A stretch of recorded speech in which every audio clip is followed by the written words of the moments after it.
Who's right? Is what I'm getting at, Pez Motion. Oh, look, I still have that thing there. Let's make that go away. Whoopsie daisy. Oh, hey, pro streamer, ladies and gentlemen, stand back. How are we doing today, folks? I hope today finds everyone well. Pez Motion, thank you so much for that resub. Cannot thank you enough. Hamburg Tack getting us started right with 100 biddies. 100 whole bit. Where am I going to spend all those? What can a man do with 100 bits? I could get some... you know what I'm going to do? I'm going to get some gumballs. I'm going to go to a gumball machine. I'm going to get some gumballs. Yeah, I'm glad I got power back too. Today's been weird. It's nice having a generator for situations like... It's essential where I live to have a generator for situations like today. I do think it's funny, we just had a major winter storm with, like, severe wind and craziness, and, like, nothing happened. And then we're having a totally, like, nothing day. Like, nothing was going on. It's temperate outside. A little bit of snow on the ground, melted early. The wind is nice and chill, and then just, boop, powers out, like, whatever, but they got it back up after a while. But yeah, the generator, it just, man, my backup batteries don't like it. Anytime I'm trying to run my PC when my generator's on, my UPS is beeping at me. It's like, you've got power, you don't have power. You've got power, you don't have power. Like, ugh. And I get it. The generator's kind of going up and down, trying to keep up with demand as things turn on and off, so it fluctuates. But it's just, it's not ideal. Yeah, I've looked at solar, by the way, Data Nerd, and we're working this year on something that is unique to our property, which is that this property that I live on was purchased by my grandfather, and it has natural gas wells on it. And he signed a contract back in, like, the 30s or something. No, it would have been in the 40s, I guess, that he signed this contract. That is still in effect today, with clauses that were grandfathered in, if you will, allowing us to have as much use of natural gas that come out of our wells as we want. Not for anything commercial, we can't sell it, but we can use it for our own purposes. And you think to yourself, oh, that's awesome, get a generator set up. That turns out it's a whole process, but it is one that we are currently engaged in figuring out. But the idea is that we should be able to have what they call CHIP, central heating and power, rigged up, hopefully by next winter, so that we just always generate all of our own power on natural gas. I know, Data Nerd, you gotta take advantage of it. If I could snap my fingers and make it happen tomorrow, I totally would. But as it turns out, it's a whole damn thing. We gotta run the ditch over to the building. We gotta get the building set up with the generators. We gotta get the generators rigged up into the system, get the batteries, and it's a headache.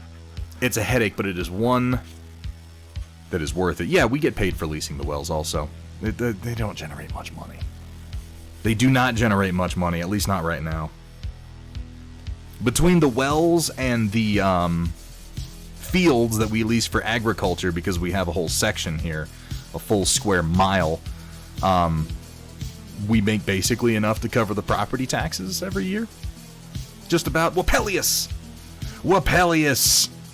Lord of Oils. Wapelius, how you doing today, man? Could we get a shout out, by the way? Do I have mods? Are mods a thing that I have? I'm not even looking.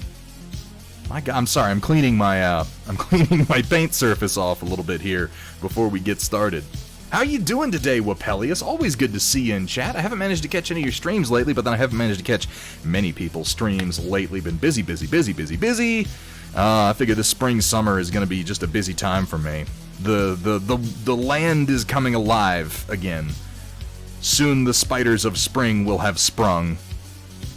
And the grass will be growing, and the birds are all out chirping, and just, there's stuff to do. But you know what? It's worth it. Every single bit of it is worth the headache. You're rubbing it, not cleaning. Okay, you don't see what I'm doing. I have paper towels, and I've got, like, Windex. This whole thing. It's a whole cleaning-based thing, Zombie Brush. Holy moly. Guys, if you are not following Wapelius and Zombie Brush Studios, both, you are doing yourself a disservice. It doesn't hurt me. It doesn't hurt me at all.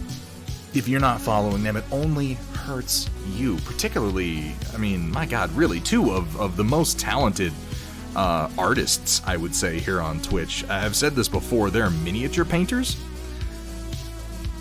And there are artists. And there's definitely, you know, a lemon-shaped wedge of this Venn diagram that crosses over miniature artists. Both Zombie Brush and Wapelius fall into that particular lemon. Most of us don't. And I don't mean that as a slight to literally anyone, but I think you know what I mean when I say there are a lot of us who paint minis who are not, in fact, really, like, we're artists, but we're not, like, artists. You know? You know what I mean? Because these men are. And you should really, really drop them a follow and check out their next stream. How is everyone doing, by the way? Colonel Matthew Steiner's a paint schlapper.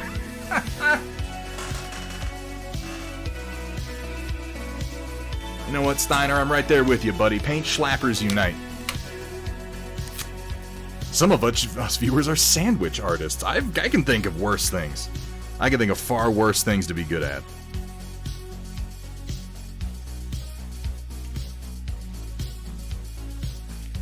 You ever have that moment when you're cleaning something and you're like, why won't it get clean? And then you realize it's because your glasses are dirty and you're a little bit stupid? Yeah, I just had one of those. I mean, it was dirty, don't get me wrong, but then I realized that the general cloudiness might have been on my face. It's one of those days.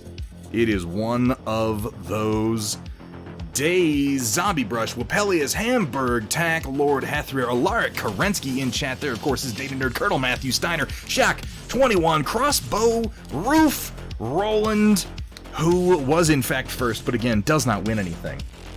Does not win a damn thing. Which is kind of a shame, isn't it? Where'd my mouse go?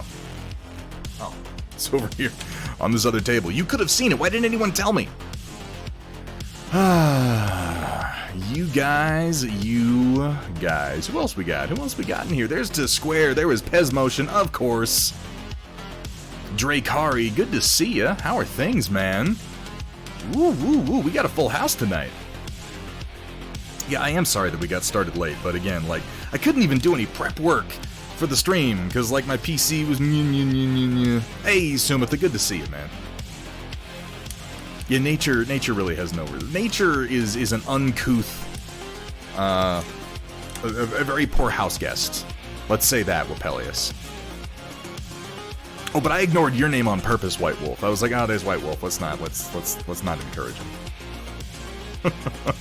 I didn't, though. That didn't really happen. What's up, White Wolf? I've got one more plate, and I should be done with those repair vehicles for you, Sumitha.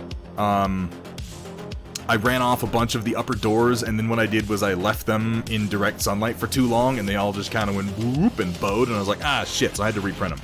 Well, all the bodies are done, and I'm just running off the doors for you now. And I've been doing other prints in between. Print on demand is not my primary service. No, just Sumitha, don't fight this. Just shut up. You don't get to apologize because I don't mind.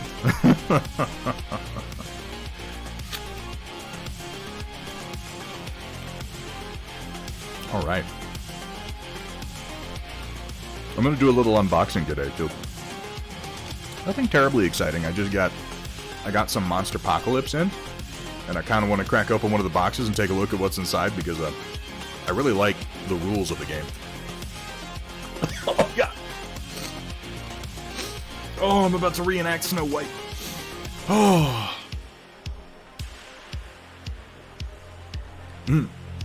Yeah, I saw that rolling. That's meme files.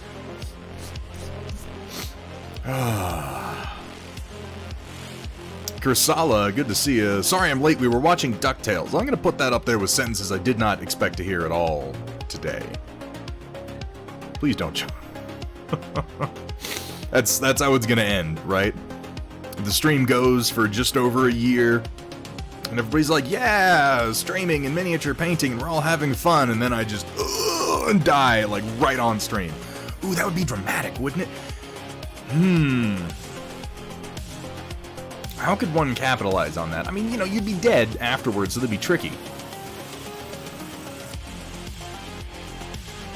You know, it wouldn't work. Like, you'd be like a Twitch legend. Oh, that one streamer who died on stream, it's on his VODs. But you couldn't really capitalize on it. Maybe an immediate family member could, somehow. I'm not sure how that would work. That's a business model that hasn't really been explored, I don't think. Nothing. I have no liquor of any kind tonight, White Wolf. This is just some Coca-Cola. The official drink of Thunderhead Stew. I'm not affiliated. I'm not affiliated with anybody. I guess technically I'm affiliated, you know, here on Twitch, but I'm not, like, you know, affiliated with anybody. Nobody sponsors this shit. Do I seem like a professional to you? I don't seem like a professional to me. Alright, let's get this crap out of the way. Do you think dying on stream violates the TOS? That's a good question, Hamburg Tech. I think a better question is, does it matter at that point? And I don't think it does. They'd probably trim the VOD on that one. Luckily, I record everything to my PC at the same time, so we could still get it out. We could still circulate the video. Died as he lived, hydrating when people hit the button to tell him to. Oh, it's sad, isn't it? How undignified.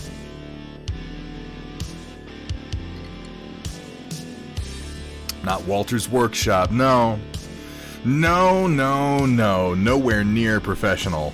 Nowhere near as professional as Mr. Walter. God, that guy has a great stream, doesn't he? He has a really great stream. I want to ask you guys to do something, by the way. I'm going to ask you to do something. Anybody who's in chat right now who is here for the Battletech Terrain. Anybody here who's like, oh, Thunderhead Studio, Battletech Terrain. I play Battletech. I love Battletech Terrain. I want you to check somebody out. There is a guy on Cults 3D who goes by Tin Nut. And he doesn't have many sales. He's a great designer.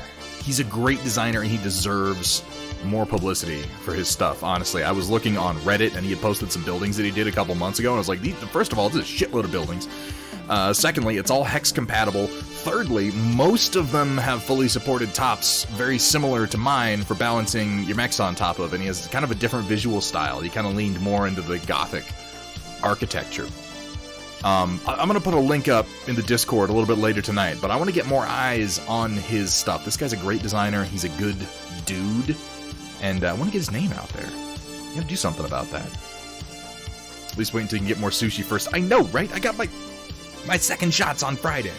My second shots on Friday. That's why when it comes up later, when you see the next few streams header, it's going to say Sunday is TBD.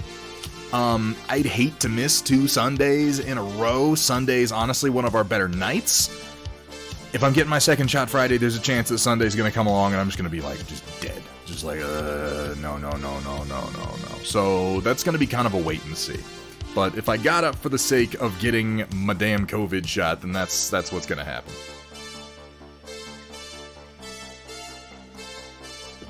Got the J&J shot today. Well, that's too bad. We're gonna be at odds. We're gonna have to fight because we're not gonna turn into the same sort of lizard person. Yeah, that's why I said TBD, because it's like, let's wait and see. It's my understanding everybody kind of gets hit differently by it. So I don't want to make any definite plans on top of it. More than likely we'll be streaming Sunday with no problem whatsoever. More than likely. Speaking of which, we're painting stuff, right? Is that what we do here? Why don't we do some of that? Camera's working? I'll be damned. Are you getting a lot of skipping tonight, Kursala? I'm not seeing any lost frames or anything on my end, and it's not my OBS, so that must be Twitch. I got a whole new box of gloves. A whole new box of gloves. I was running out. How you doing today, Datrin Voltari?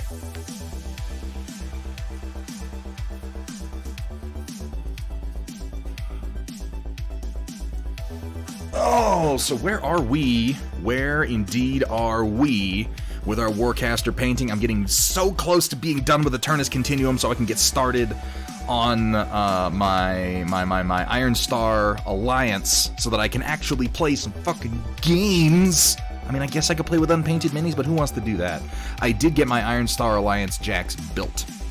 And of course, on top of all of this, I've been 3D. You'll note if you're in the Discord, if you follow the like 3D design channel or the Warcaster channel. I'm gonna sneeze.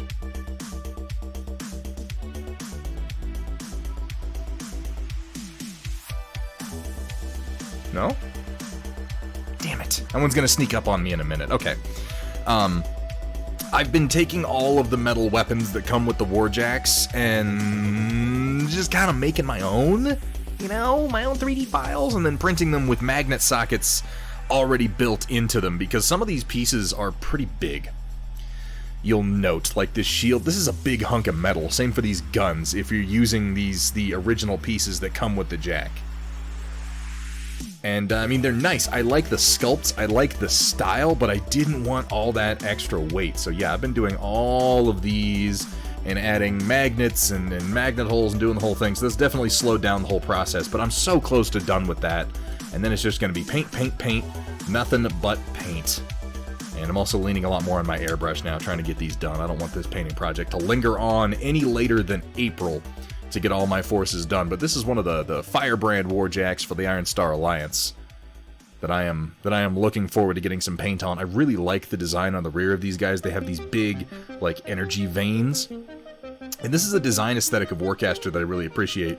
Every mini... At Kursala, yeah, I have 3D files for all these weapons, so if you want some of them, we can definitely make that happen. But they have these veins on it, because the idea in Warjack is there's a mechanic called Charge, where you use a resource called Arc to charge up your units, and you kind of move that around as the game goes on. And Charge makes everybody stronger, makes their attacks hit harder. Hey, Nosferatu! Good to see you, man. We got somebody coming in from Steel Rebel stream. How you doing today, Nosferatu? But okay, so every mini has something on their back that's like, it's like an arc receiver, and it kind of sets the models apart. So the idea is that the Warcaster fires arc, and it hits these veins, and it charges up the rest of the model. And like every single mini has something to this effect. These are the Warjacks for the Aeternus Continuum that I'm currently working on painting. Not gonna be doing this guy tonight, but I kind of started on him to figure out how I want to divide my colors up, and I'm liking it so far. But like, he has this big beetle shell type thing on his back that is like an arc receiver, and you find that repeated across the rest of the line. I did get this guy together. Oh, I'm doing really good, Nosferatu. Thank you so much for asking. I'm glad you like the livery. Yeah, it's coming together pretty well. I wasn't totally sure about it, but the more I lean into it, the happier I am with it. I got some paint down, just base coating on this Nemesis Warjack. I love this model. I fucking love this model. It is insane. Look at this nonsense. His arc receiver is like on the front of him almost, because his back is entirely devoted to just jet fucking engines. I don't love all the designs for Warcaster. I think that the Heavy Jack, I have the Heavy Jack here for the Iron Star Alliance. This is the Morning Star. I don't like the look of this one so much. He's big and he's chonky and he's dumb looking, and he has to lean way forward for him to be balanced because they put all this weight on the back end. Like, I'm not in love with this figure, and I'm hoping they do it again in resin. And like in the near future would be nice. He's the only like loser so far of the Warjacks that they've done for Warcaster, though. Nosferatu, these are for another game also by Privateer Press called Warcaster Neo Mechanica. But this guy is the winner. This guy is absolutely the design aesthetic winner so far. I love the look of the Nemesis. I love how hunched forward he is. I like how his cortex, his head, has this kind of bird of prey, beaky sort of angle to it, with the eyes just sort of inset on the sides. I like all the corded, like, muscles, almost like Battletech-style Myanmar underneath all of his armor plates, and I definitely love the fact that half of his body is jet engines. It's so over the top, and I feel like if this is gonna be their aesthetic, it needs to be over the top, or it's just not gonna work. This thing is fucking crazy. crazy, and I'm looking forward to getting some paint on it. Let's move these guys out of the way. But, like, you saw those arc receivers on the back of that warjack there. Well, like, for instance, this is the basic infantry for the Iron Star Alliance. They're, you know, somewhat generic space soldier shooty guys, but they have the same thing. These, like, veins that are designed to receive arc energy. I think it's a neat aesthetic, and it kind of sets them apart from a lot of other minis. Not like a whole lot, but, you know, a little bit. I noticed that all of the Aeternus Continuum infantry figures also have the backpack arc receiver, but theirs is a lot more subtle. Theirs is just this little kind of backpack that they're wearing. But then they don't have much armor. These guys are really lightly armored, and mostly what that does is charge up their cloaking ability, so. But then you can see, like, on the Marauder, he also has that big, like, beetle shell receiver on his back.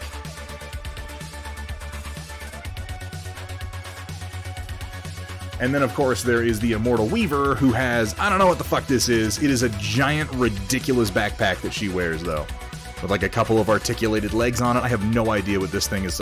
I mean, I guess she's supposed to be channeling more arc than anyone else, but it's still just maybe a little bit extreme.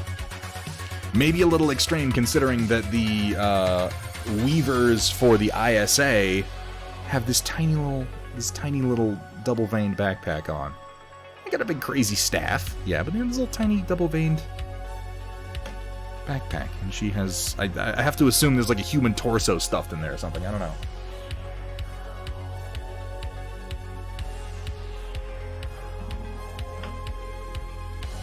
Yeah, because I was like, ooh, the C920 is on autofocus. As much as I hate that, it's just easier for the face cam.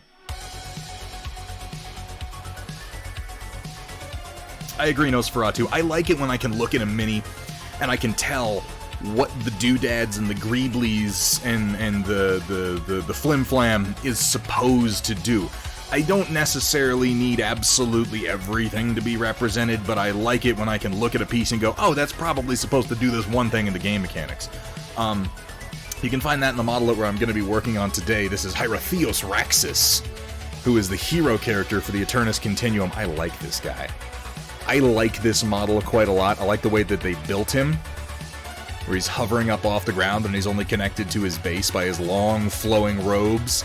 He's like he reminds me a bit of like, you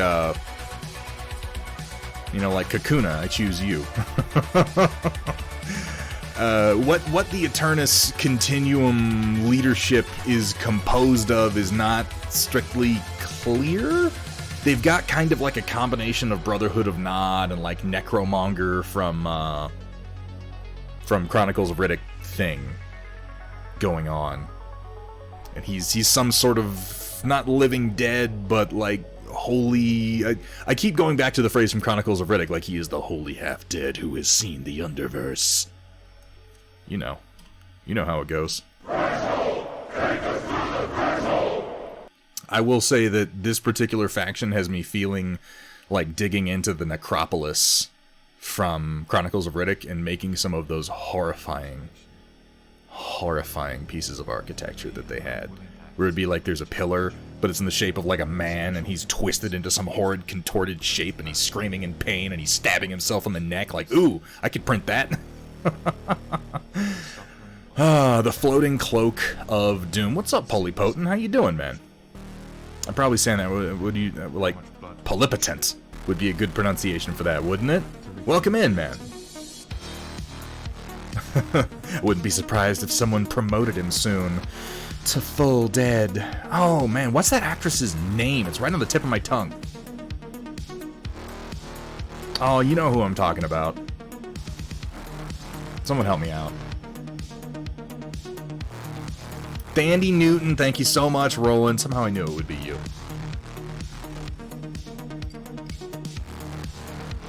Alright, we're going to do some work on Raxis today. Get my paints out. I have a base done up for him, but unlike a lot of the other ones, I'm going to be attaching him to his base after he's done painting, mostly because he has so much contact area at the bottom, and because I want to do a little bit of a better job on my hero unit than I do on my general dudes. For comparison, His opposite for the Iron Star Alliance, their hero unit, is this guy named Justicar Voss. He's just like a dude. He's a man. He's got a sweet backpack. He's got a couple of swords. He's a sci-fi commander with swords, because, you know, fuck everything, I guess. And, he has a sweet haircut, but he's just a little guy. He's a little dude. And then Aeternus Continuum is like, yeah, we're doing this, fuck you. And I guess this guy isn't even, like, at the top. He's close to the top, the, like, Council of Immortals. But, he still chooses to maintain a physical form and float around menacing people. He is a dude man for sure, I agree, Nosferatu.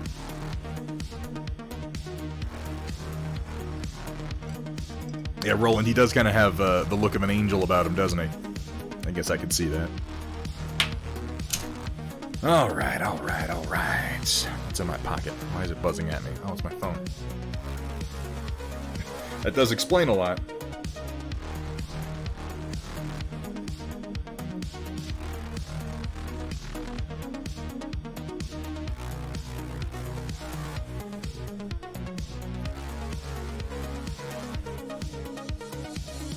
Alright. I need to apply a wee bit more red to this fella. Fire up a game, airbrush, or do some airbrush, man. Airbrush some business. I mean, silent mode still vibrates sometimes, White Wolf.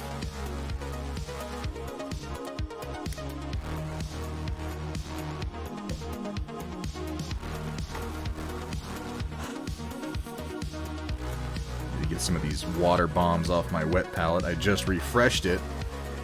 That's something you should always be sure to do, by the way, if you're using a wet palette. Oftentimes you'll find after your parchment paper has kind of settled, it's just got lots of little beaded up water droplets on top of it. Always go over and wipe those off. I can't tell you how many times I've been thinning something just right, and then I didn't see a water droplet, and boom, there's more water than I wanted. Ah, God. Oh, God. Life is pain and suffering. Just turns your wet palette into a minefield. I've got to get more Pro Acryl paints. I really like this stuff. It's like the more Rainy River designs there is available, the more I'm going to be loading up on that to replace anything I've got from like Army Painter or even Reaper. But there's definitely the base colors from Pro Acryl are so worth having.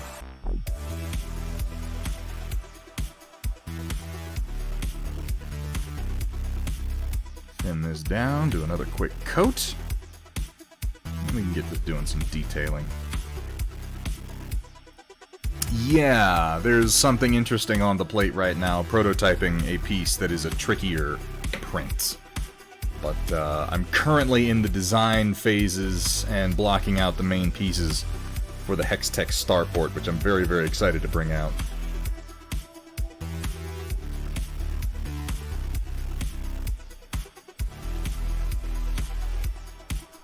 Fantastic, Kursala. She keeps trying. She keeps trying, Nosferatu. I have some oils. I have all the supplies that I need. What it's waiting on is... And actually, here's what I'm thinking. So I just got Monster Apocalypse, right? And it has a much, much smaller model count. And some really, really big, kind of chunky designs that really, really benefit from blending. So... I might try... The one thing I don't want to do is do, like, acrylics on one faction of the same game and oils on another faction of the same game. I don't know. Like, it doesn't really matter, but it's going to bother me if I use different styles, you know? So I'm thinking for Monster Apocalypse, maybe I'll lean into the oils. Just give them a shot. And then everything from Monster Apocalypse will be done in oils. This is what I'm thinking currently.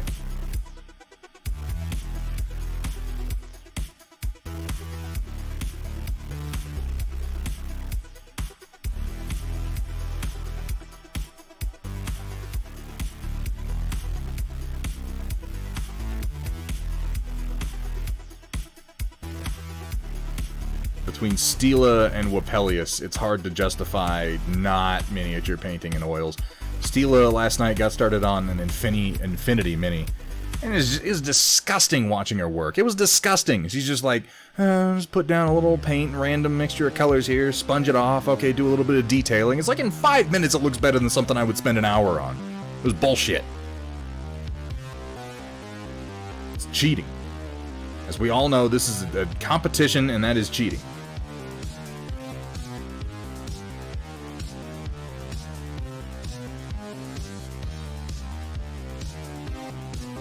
I'm not sure what mini it was. Well, there we go. Nosferatu knows. Nosferatu does Infinity. I still don't. I confess, I'm on the lookout right now for, if I can get an Operation Caldstrom box on the cheapy cheap, I'll probably snap it up. It's an expensive box, but it has a lot of stuff in it, I gather.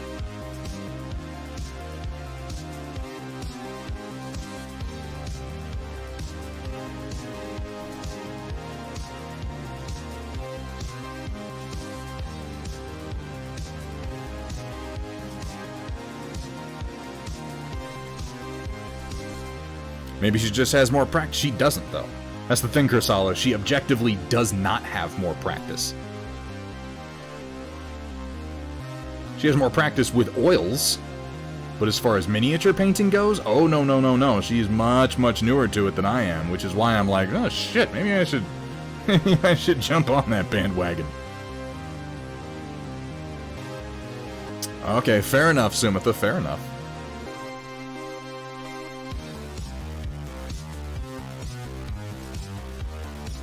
Right now I'm in a very much, you know, sometimes I'm in the mood to just play my standby favorite games, my perennials.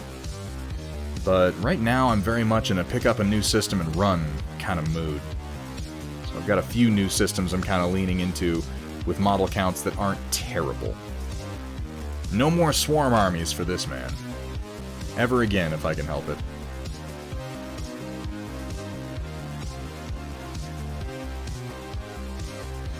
Yeah, I noticed that. Their cardboard terrain actually looks pretty nice.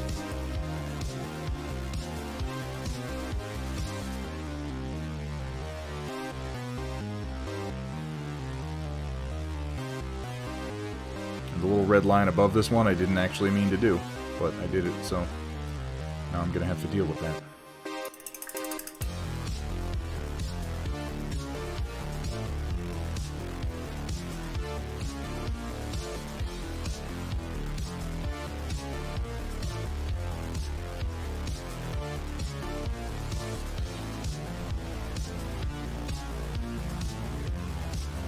Threw some oils on a mini for the first time the other day, and dude, I have a way little experience painting. It just felt way easier than fucking with it. See, here's the thing, though.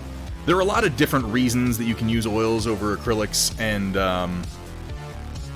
I want to be able to use oils, but I'm still very much a part of the cult of acrylics, because a lot of the time, like I play games, and the nature of my work is often that I'm painting a mini that I want to use later in the day or the next day, and oils are not friendly to that.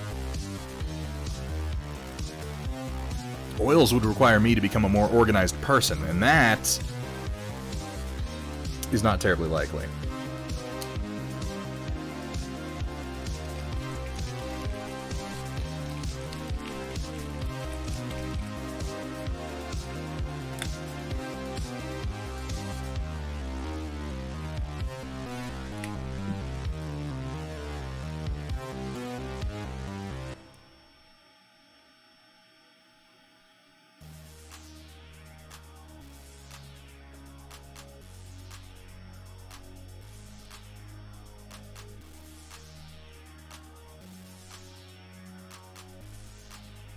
Just like ever. It's not terribly likely. I will become more organized for no man.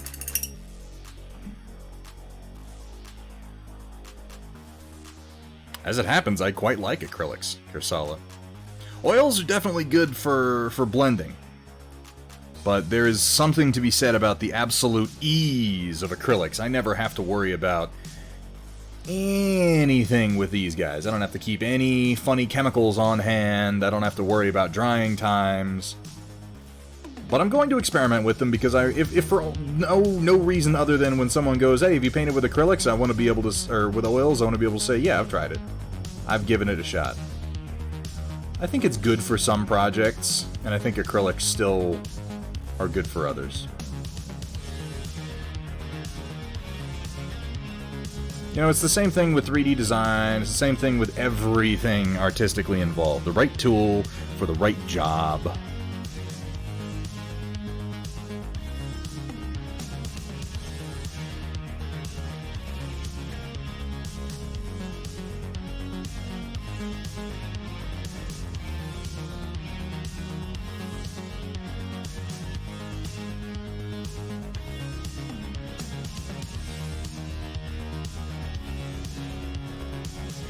Saw the guy paint those calves with oil paints, and personally, they just look dirty. To each his own, of course, but I don't see what all the fuss is. They're different styles, Dabber Raccoon.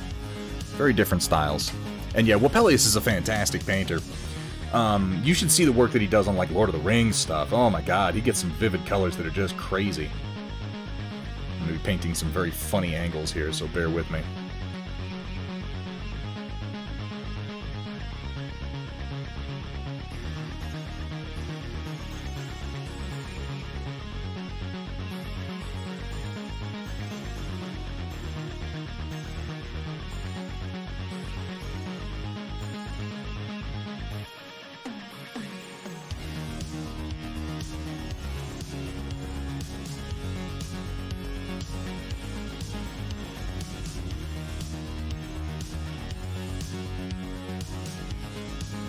He's just got these crazy insets on the inside of this big weird halo that he wears.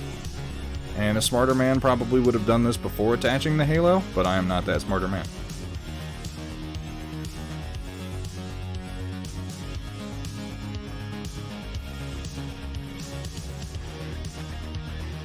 Sometimes laziness actually ironically causes us to do more work than we otherwise might have done, but that's the price we pay.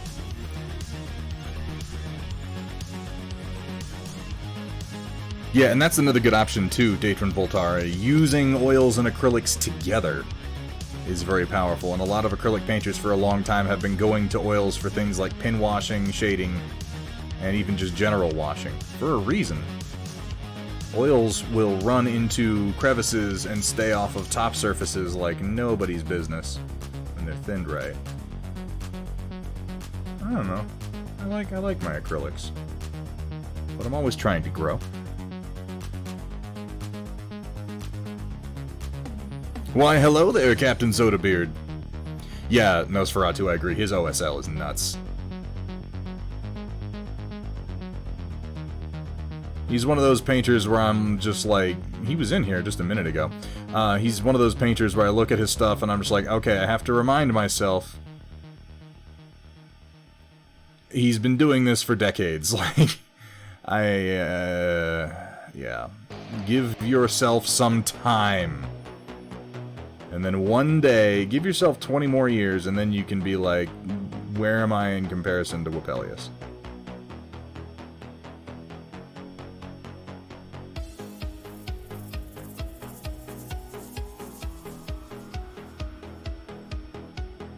Oops.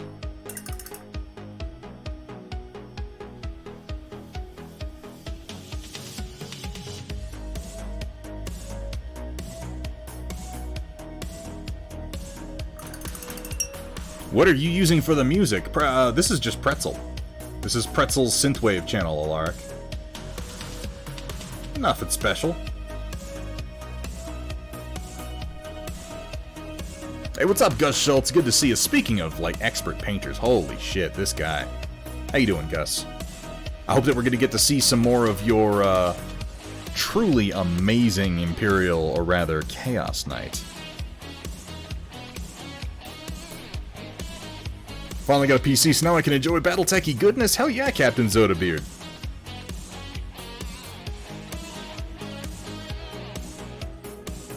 Many a spider suit I could have done with a good pin wash. Damn it, right? Ground Affected? Ground Affected, how you doing, man? I haven't seen you in a little bit. Could we get a shout out, pretty please, for one Mr. Ground Affected, an incredibly talented painter. Does a lot of statue work, been doing a lot of Marvel stuff lately. Really excellent stuff to watch. I like to take a break. You know, I watch a lot of miniature painting. I like to take a break and watch some people working on, like, statues and larger scale stuff to appreciate the differences of technique when you start changing the scale up like that. Because you can still take a lot of tips from larger scale painters, but it's just kind of interesting to see the different considerations.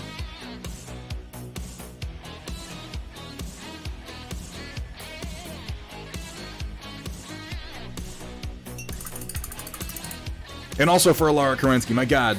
Oh my god, so lax of me, Alaric. Forgive me, please. Alaric Kerensky, one of the finest star pilots in the galaxy, and a good friend. Your father wanted you to have this when you were old enough, but your uncle wouldn't allow it. Feared you'd follow Thunderhead on some damn fool idealistic crusade like your father.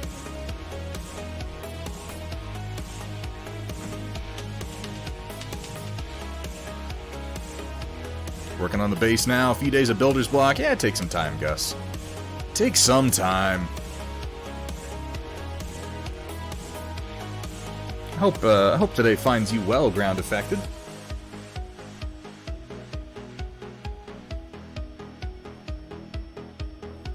There's some spots here I can do as glowy if I feel like it.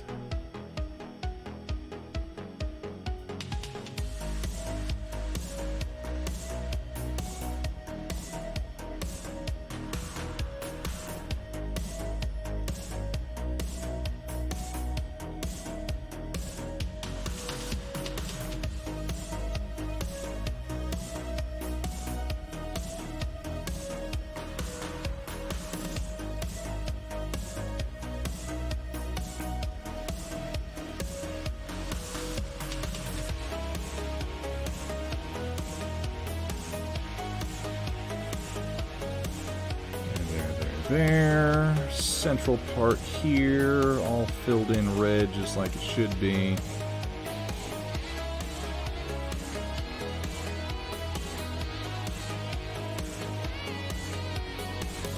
Really should have done this part before I assembled him, oh god! But I need to remember my own advice. If I can't reach it with a paintbrush, chances are you can't see it, and it's true. Unless you like go, what is that painted behind his back there? You're never gonna see it. My father wanted me to have a tie interceptor. Oh no, Baron Fell Jr.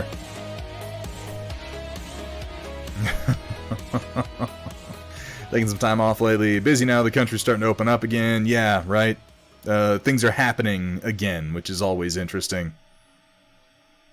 Yes, remarkable man. Very flammable. He was a bit stumpy there at the end.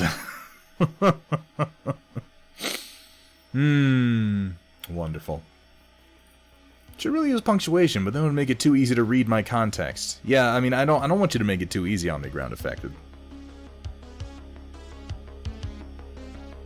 Reading already isn't one of my strong suits.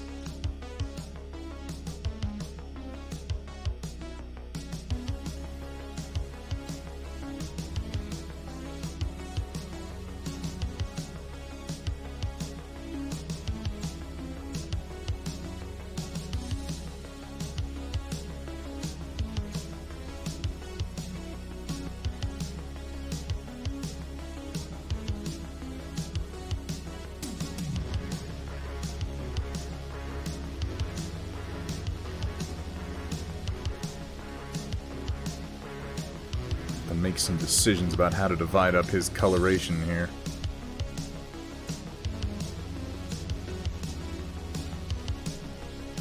Do that in a minute.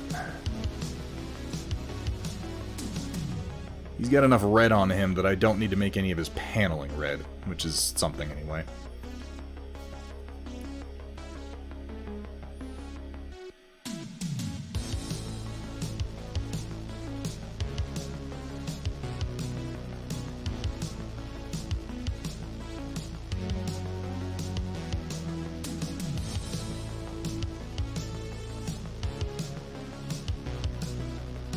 Ah, Anakin. Smelled like bacon and self-pity right up to the end. You were my brother, Anakin. I loved you. You smell delicious, honestly.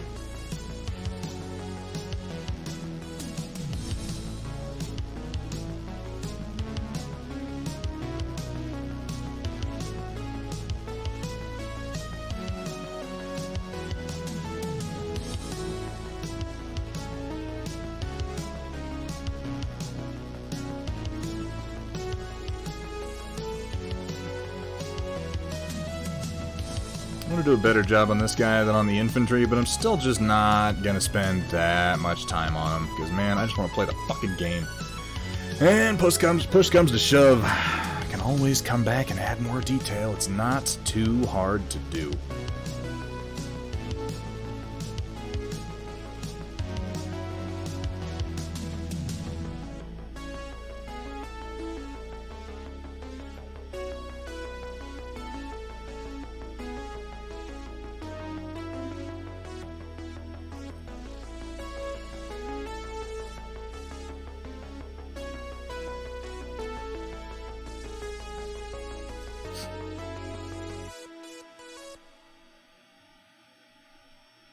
I am excited. I'm excited to get my second COVID shot Friday. Yeah, this last year, man, this last fucking year has just been... like, it's been good, but also... etc. More sound effects, more farting. You get the point.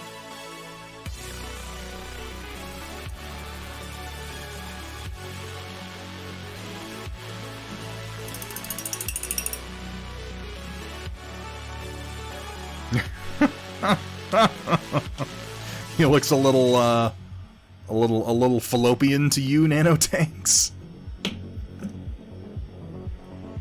Well, you know where nanotanks' brain is at.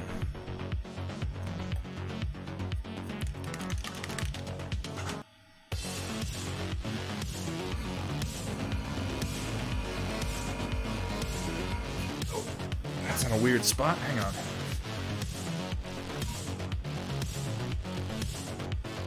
There we go.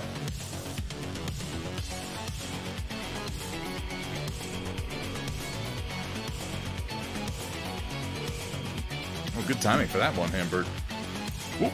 And a little something to wet the whistle. Tiberian Sun. Right, god damn. Oh, have you listened to the remastered soundtrack that they did for the Command & Conquer remastered Nosferatu with Frank Klepacki and the Tiberian Suns? Because it's amazing. Amazing.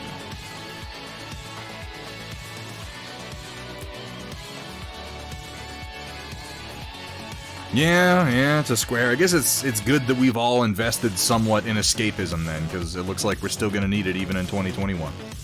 At least we're able to start planning for things like conventions and events and visits now that people are getting vaccinated and things are calming down in some places. Like there is a light at the end of the tunnel, even if the distance is still a little bit unclear. Talking about TwitchCon 2022, talking about making it out to gaming conventions. We've got a local Rocky Mountain Gamers Association looking to get BattleTech centrally featured at an upcoming gaming con here in Denver. The timing is still TBD, but they have more or less opted, and I thought this was funny. I was contacted by someone getting it together, just asking me if I'd like to do some painting for, they want to do some large-scale mechs. Like, would you be interested in painting some of them? Yeah, look it up. Oh my god, Nosferatu. It's gonna blow your fucking mind.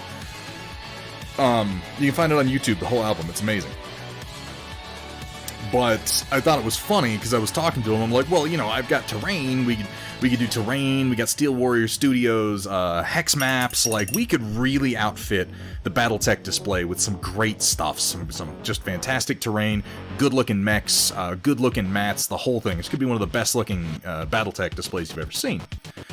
And we could do this for multiple tables. And I mentioned offhand, I was like, CGL doesn't really like using other people's stuff or third-party terrain if you're going to be repping them, and he comes back to me with basically just, oh yeah, no, we're not doing anything with CGL. We checked with them. The most support they were willing to give us was a fucking t-shirt, so no, we're not doing that. I was like, oh, okay, yeah, well, then sponsored by Steel Warrior Studio, sure, let's do that. Pun expected!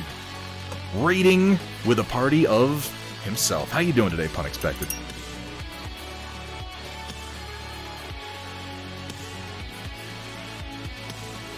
Yeah, to Square, I know you've had some issues, and I hope that things improve for you, though.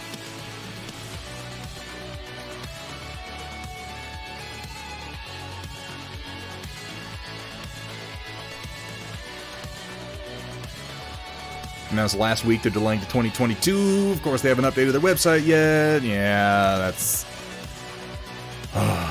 people need to get with it. Need to get with it. How you doing today, Pun Expected? Good to see you.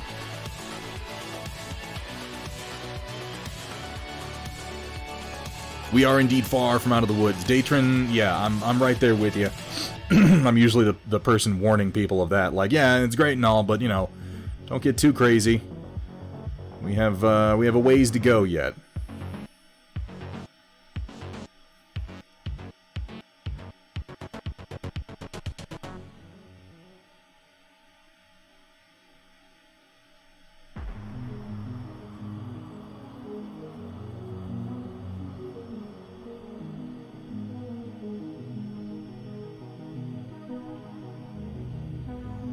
That's exactly the sort of thing that drives resurgences and second waves, is when people are like, oh, sweet, we're done, let's all go out and lick each other's eyeballs. Please don't do that. Had fun painting, even if it was quiet. The important thing, Pun Expected, is to ultimately do it for you. Am I following you? I should be following you. Let me make sure that I am, because I didn't see you on the list when I was going on. I am following you. I'm not sure why I didn't see you on the list. Maybe it was just that there were a lot of people on. That's entirely possible. I hope that you had fun anyway, Pun Expected. Of course, you just said that you did, so you probably did. Yeah, how about that? I should probably be paying attention. Already 2 a.m. for me. Oh, the night is young, Ground Affected. Ground Affected, you have a fantastic night. Thank you for stopping in, man. It is always a pleasure to see you. And ladies and gentlemen, again, if you're not following Ground Affected and you enjoy just painting in general, go check this guy's work out. He's amazing. And you're a... Ground Affected, do you do tattoos also? Or am I confusing you with someone else? Either way, give this guy a follow. Check out his Instagram. You will not regret it. Or, I mean, you might. He's a little uncouth. He's a little uncouth. I don't think that Ground Affected would mind me noting that. It's just true. And God knows I'm so appropriate and couth here. We don't say anything untoward on this stream. Yeah, I thought so.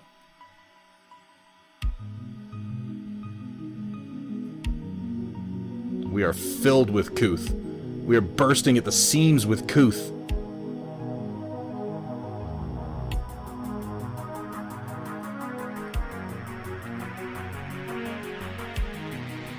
Welcome, everyone, to Thunderhead Studios, where the only rule is... Please show me your genitals. Have fun, be safe, and above all... Don't show them to me, for the love of God. Don't show them to me, at least not in public. Make it a PM. Nah, I shouldn't say that. You know, I suppose you could just go ahead and glorb that paint on anywhere. It's not like we're trying to get inside the lines or anything. Well, the rare times when I am trying to get inside the lines. Welcome back to 50 Shades of Coal Gray. And as he pulled his stiff bristles out of my wet fluids, I yelled out, "No, Thunderhead! You need to thin that paint first!" Are you just trying to prove that we are, in fact, lacking in couth? Because I don't really think that takes a lot to prove. Wait about 5 minutes, and it'll be self-evident.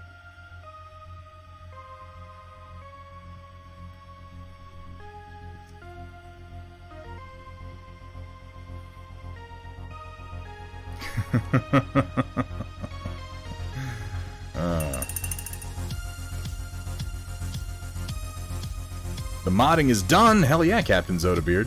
What mods are you loading up? I'm gonna guess 3062, because that's like one of the best ones. Hey, Dave's Mini Art. Can we get a shout out? Pretty please for Dave's Mini Art, another very, very talented painter. And have you been streaming lately, Dave?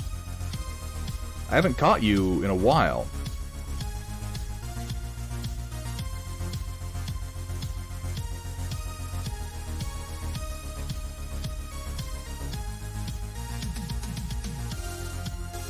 But that doesn't mean you haven't been streaming. Extended Commanders Edition. Oh, okay. 3062 is a great one.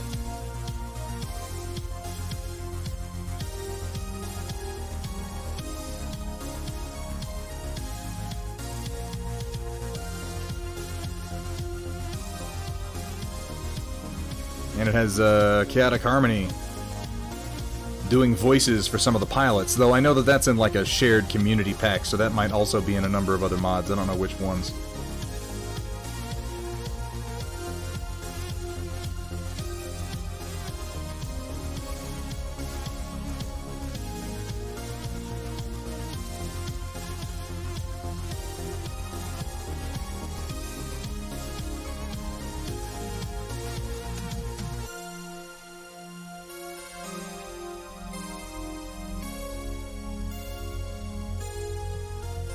Studio being rebuilt, taking a while. Nia's keeping it slow going. I'm glad to hear that you're still recovering.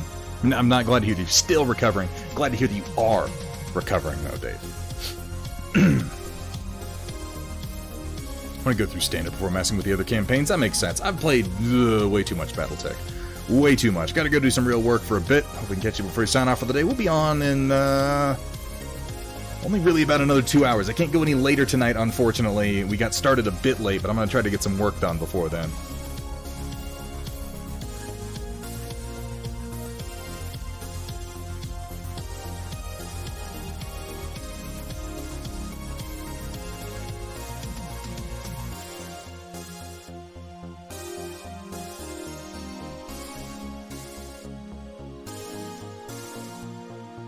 Well, Data Nerd, unfortunately, human beings, by and large, are, stupid as hell. So, you know, there are gonna be problems.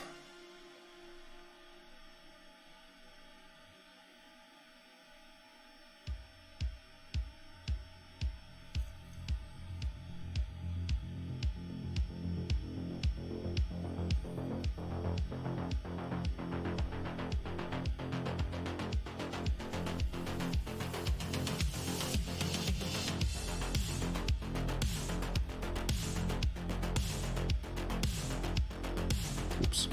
Oh, well. Close enough.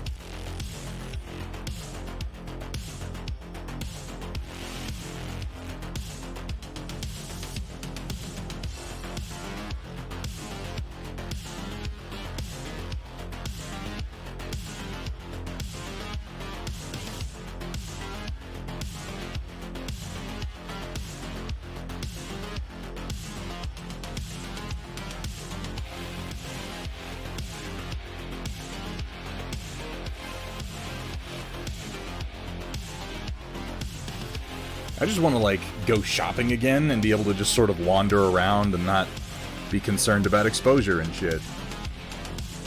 Which, you know, that's not really, that's not something that's going to necessarily change as soon as I have my vaccine, because obviously it's more complicated than that. But it will feel better. I will be able to, do some shopping again.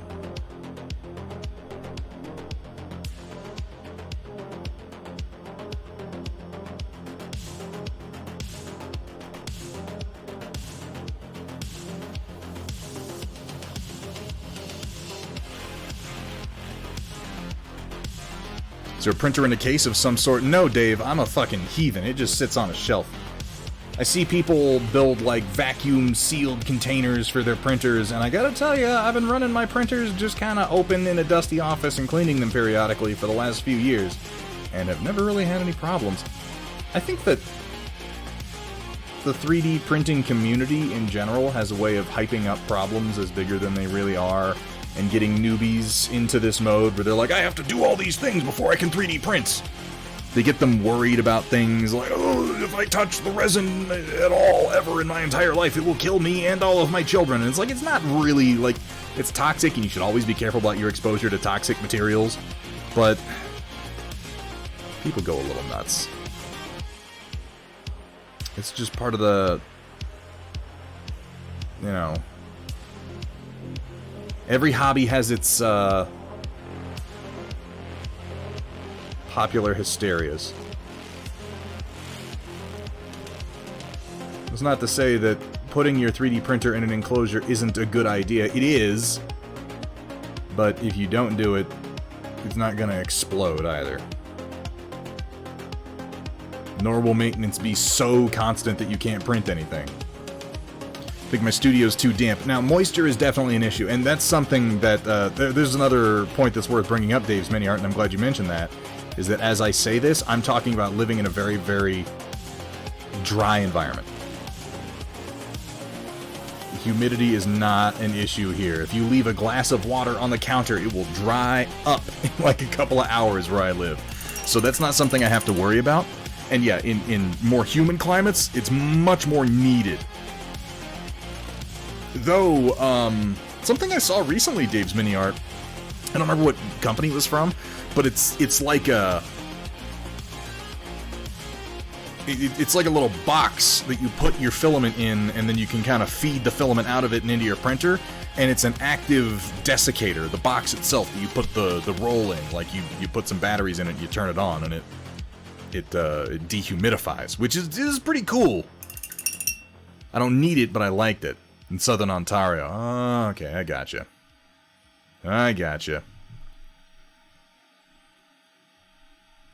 Yeah, White Wolf, exactly. Like, I think that people... I don't know exactly what it is. I'm sure that you guys have seen this in other hobbies, though. People like... It's not a clique. That's the wrong word for it. It's not like being on an in-group. It's more about, like... It's not really gatekeeping either. It's just that there are trends and fads in hobbies, and for whatever reason, trends and fads in 3D printing have tended towards warning people away from it, or acting like it's more dangerous or more difficult than it really is, and so you wind up with, okay, I'm ready to start 3D printing. I've built a special room, and it has these toxic filters and charcoal this, and everything's in a sealed container, and it's 30 feet from any window on my actual home. And it's like, oh, no, man. Who the hell did you listen to? Calm down. Use some common sense.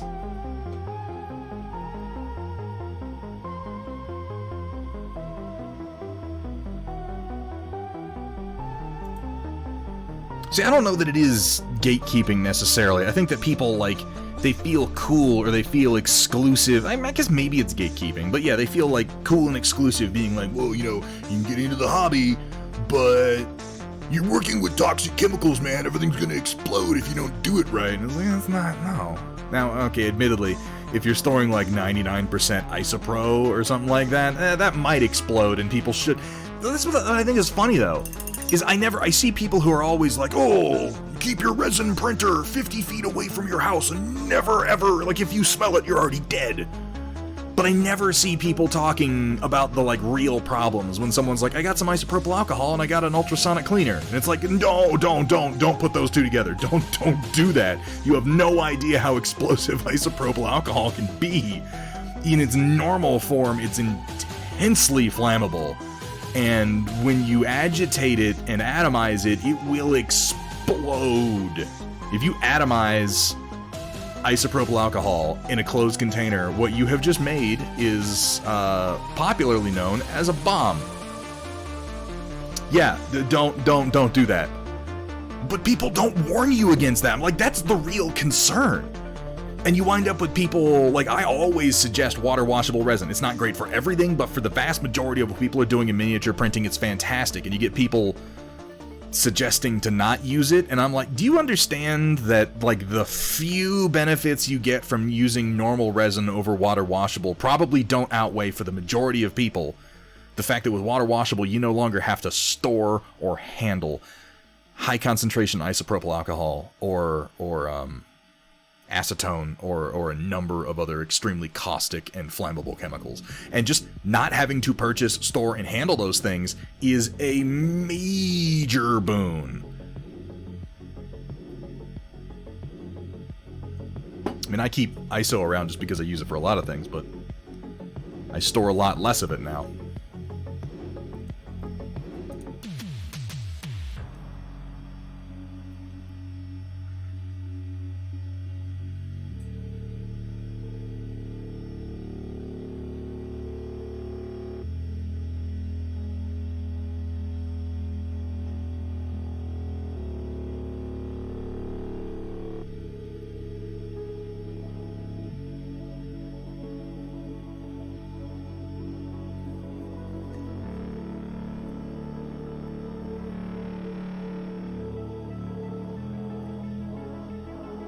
That's fine, Roland.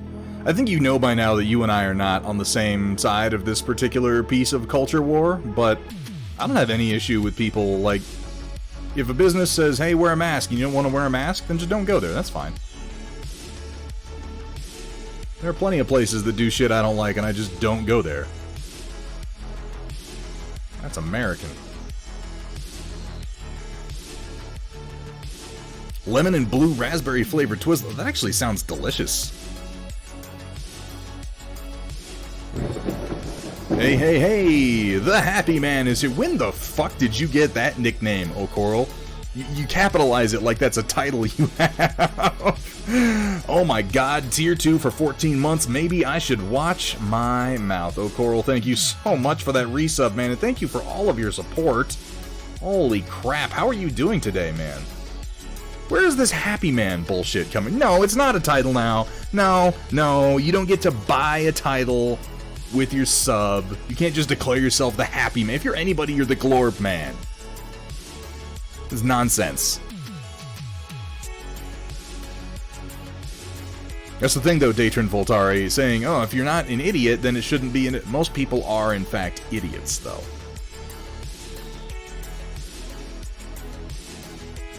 I mean, I'm an idiot.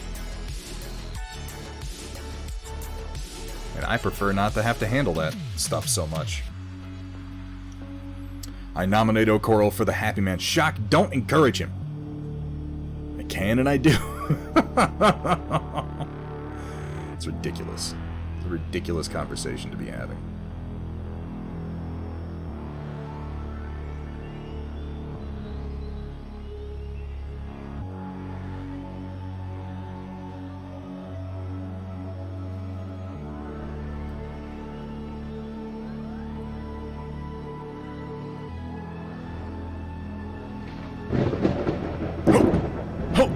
Machine God, who decided to type in on his 9-month streak of tier 1 subs. By the way, thank you so much for your support, Machine God, and could we get a shout out, pretty please, for the one and only god of machines with one of the coolest and simplest overlays I've ever seen on Twitch.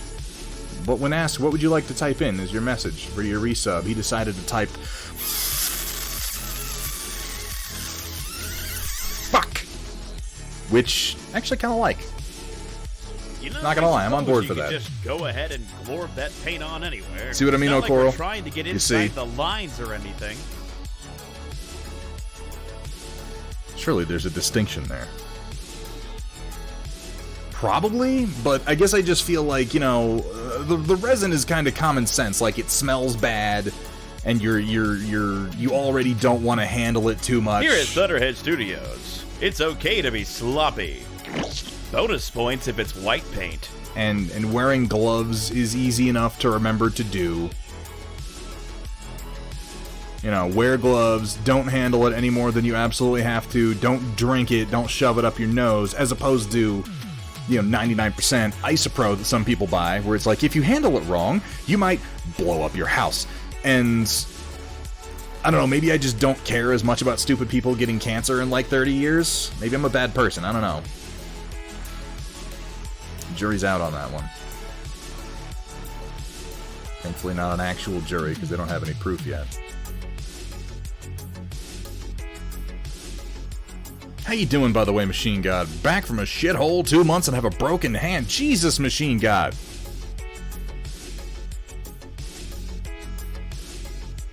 A couple people have been having problems today, Machine God. You're not the only one. It's not on my end. I think it's just Twitch being kinda stupid. Amateur Paint Hour, how are you doing today? Could we get a shout out, pretty please, for Amateur Paint Hour, another fantastic painter who you should be following. You've been streaming lately, haven't you, Amateur? I'm pretty sure you have. I don't mean to recommend you if you haven't been. I don't want to pressure you or anything. Thank you so much, Kursala. Fell off a work truck 6... Oh, shit, Machine God, I'm so sorry to hear that, man. I hadn't heard. I hope that improves for you.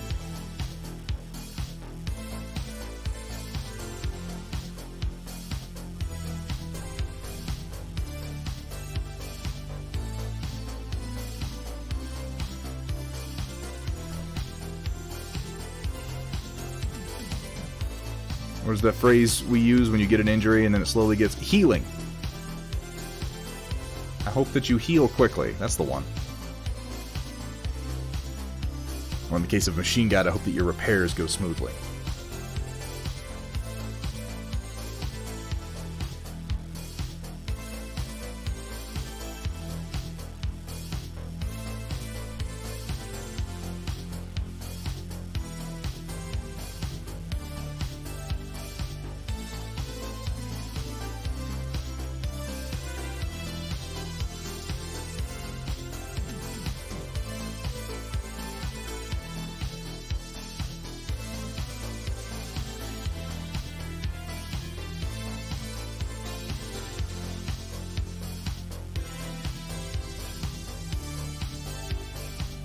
You like Halo, right? I'm not like... There are bigger fans of Halo in the world than I, but I have quite enjoyed Halo.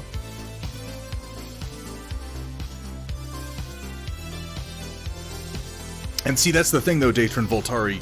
You know enough about the properties of resins to make that decision for yourself.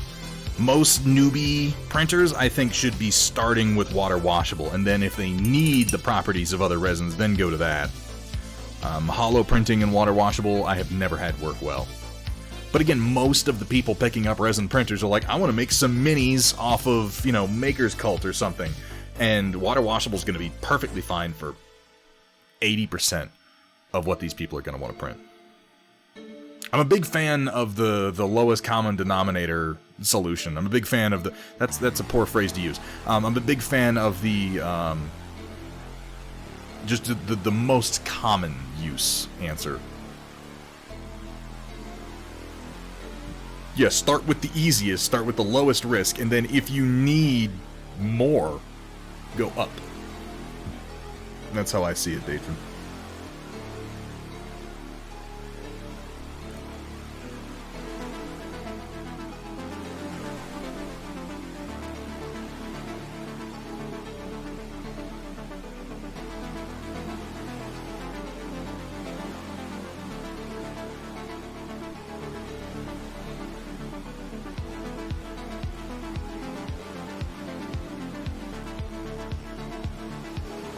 Can't wait till your resin printer arrives. What resin printer did you get, Dave Miniard? I'm looking at upgrading to the Mars 2 here just as soon as I can justify it. Price-wise, just because, man, I want to prototype faster. I don't really need a bigger print area, so I'm not going to go crazy and get like a Saturn or something, just because I don't really push the print bed too much on my current printer. My old Mars V1. But I do want the faster printing of the Mars 2. Vergaderun keeps trying to get me on board with the Frozen Sonic 4K. But my thought on that was just... I do make files for the average printer, and the average printer is not going to have a 4K screen right now, so it doesn't... I'm not going to get accurate results for what I'm going to be putting out to other people if I'm printing on a 4K screen. Not that I don't want one, not that I don't intend to get one. I do, and I do. Just down the road a little ways.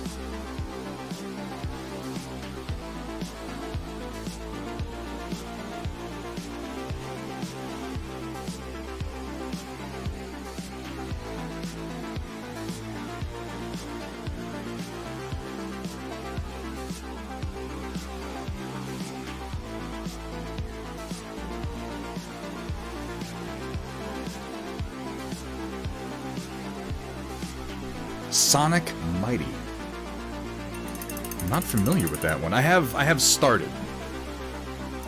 Did I ever get that Jesus done cleared? The donation? Yeah, Zombie Bros. That was apparently legit. Like it sat there for a good long time, and we passed the chargeback date, so I was like, okay, I got like $500 from some random person who decided to donate and look a whole lot like a troll. Whatever, some people have more money than sense, and they haven't been back, which is kind of disappointing. I was really more hoping they'd come back. As far as starting on the jacks, I have, it's in the very, very earliest stages of painting. I've started working on this Scourge Warjack for the Aeternus Continuum. And I've got my other two done up with their base colors. And I'm working on these, but for today I decided to go ahead and work mostly on Raxis.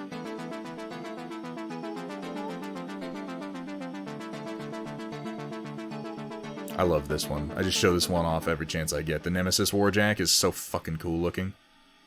It's ridiculous. Buying a lens or what else? What's the plan with the cash? I don't know. I don't know what Jesus should buy me. Undecided. I need to pump it into a couple expenses and upkeep bits on the stream, but it is likely going to facilitate the upgrading of my game room to a streaming game room. When watching Thunderhead stream, you may feel the urge to do the cha-cha, because he likes to slide it to the left, and then slide it to the right, and then hold it off screen entirely. Come on, Thunderhead, put it back on camera. I very specifically put it off camera. I'll have you know. But yeah, opted to work a bit on Raxis today.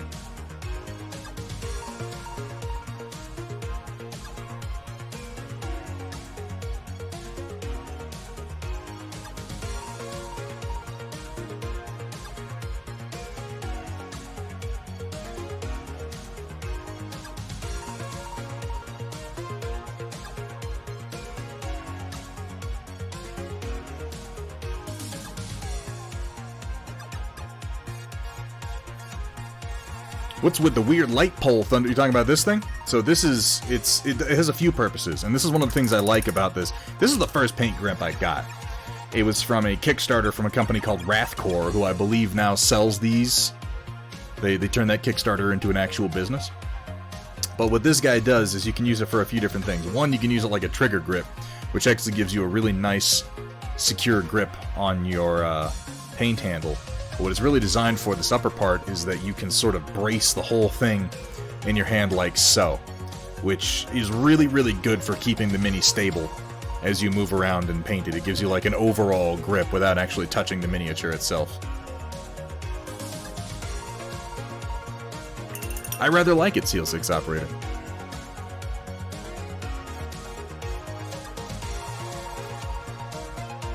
Oh, thank you, Zombie Brush. I appreciate that.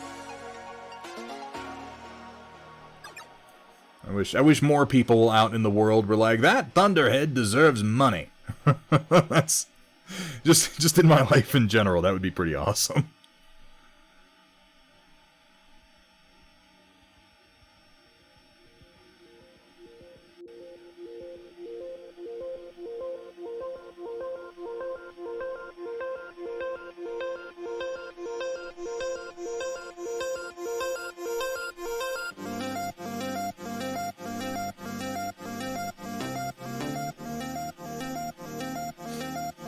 That Thunderhead deserves to send me money. That's not what I said. That's not at all what I said, O'Coral. Come on. There are different sized ones. Crossbow roof. I have another sized one. I believe it's tucked away in a bin someplace. There are different sizes and heights, and I dug this one out specifically because this is a particularly tall model and it needed to fit over top of it. There's another one that's about half this height. Kind of hold it like that. Yeah. If I had $1 million that I didn't need, I'd donate some. I appreciate how honest that is, Drakari.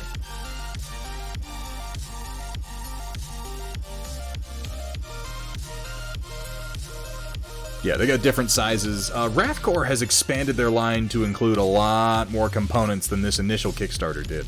This is one of the first ones that they made. This was like a proof of concept, and I know now they're a bit fancier. I haven't gone back to get any of the extra components or parts.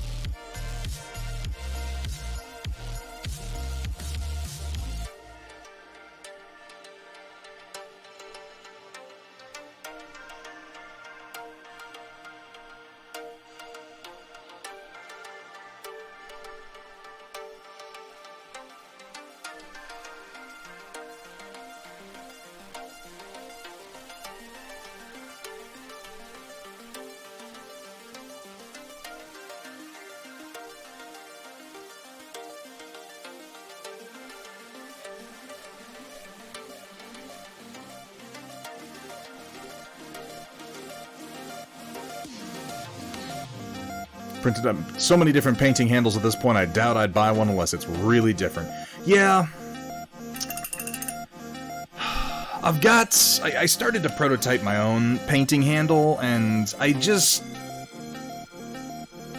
You know, they say necessity is the mother of invention. And if it's not something that I need, I tend to lose focus on the project. And I mean, like, I really like these war grips that I got from Thunderdome Drew ever since I put a magnet on one of my stoppers, and then I've got my Games Workshop Citadel handles, and then I've got my Wrathcore handle, and they all have different strengths. They all connect to different minis in different ways, so I end up using them for different things, and, well, you know. They are, in general, wonderful, all the way from the baseline entry point of taking a medicine bottle and using some blue tack, up to these, like, nice hand-carved wood ones. The one thing I don't like about them, I wish that, and honestly what I might do eventually is just glue this little base to it to make it even more like a butt plug. Because as it is right now, they were like, oh, it separates from the base, so when you set it down, you can lock it in there, and then, and I'm like, I really wish that this was just the same piece, if I'm being honest. It gives you a nice grip down at the bottom, where it doesn't get in the way of your hand, but you really can't set it down anyplace. Well, I mean, you can, but this would go over so easily. As one of the things I like about Thunderdome Drews is that they're heavy, and they've got the flared base. Ladies and gentlemen, always get the flared base. And I'm never really worried about them tipping over for as tall as they are.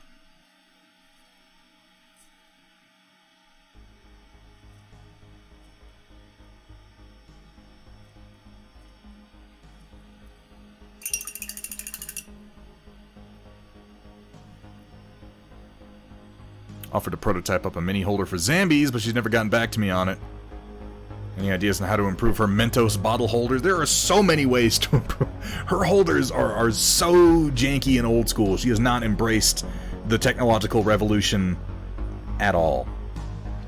Zambi seems like she... And I don't know how true this is. I have literally nothing to back this up except my own anecdotal observations, but it seems like she's kind of drifted a little bit away from her enthusiastic streaming lately. I don't know what's going on with her, if she's just maybe getting tired and needs a break or something. She's a good painter. She's an excellent painter. She had a lot of real explosive success early on.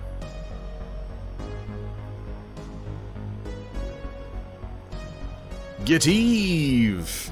How you doing, man? Thank you so much. We're in the early stages yet, but I appreciate that.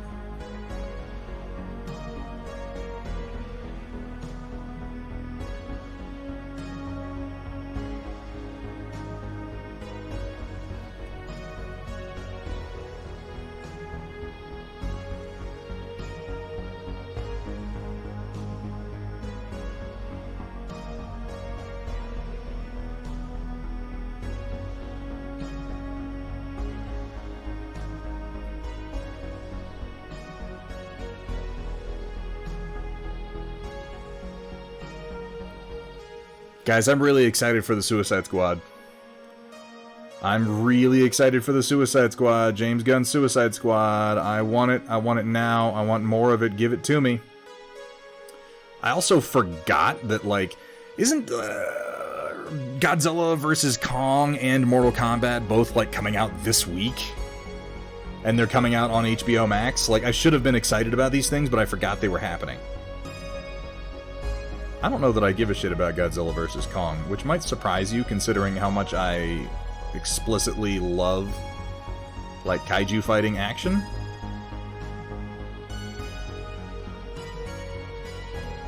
But I wasn't really a fan of the first Godzilla in this current run of films, and I kinda enjoyed Godzilla King of the Monsters, like, sorta, not a whole lot. So I just have a hard time, like, I'm sure it's going to be lots and lots of action, but it's also going to be like, and then there was a draw. Like, it's not like they're going to actually make Godzilla kill Kong, nor is it even a question for fans. It's like, I mean, Godzilla wins, like, come on. They had to beef Kong up to ridiculous proportions to even have him fight with Godzilla. Let's take it easy.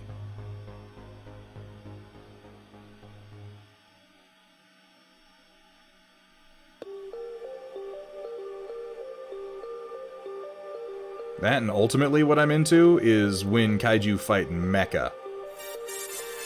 As you might have noticed, I'm pretty into the mecha.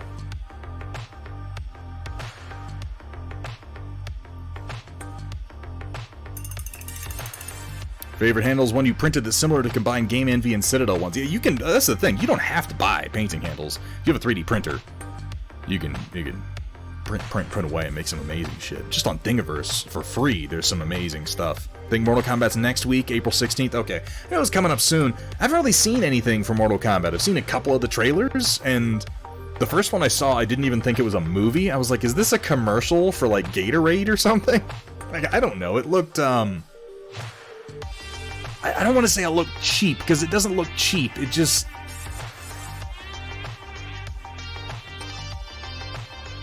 I guess the problem is I just don't care. Like, the things that they're selling as things you should be excited about, they're like, oh, Mortal Kombat, and all the characters are the right nationality, and they're Japanese. And I'm like, I just... It's not a video game. I don't give a shit. But it's gonna come out on HBO Max, so I'm gonna watch it, which is a brave new world of us watching movies at home on our couches.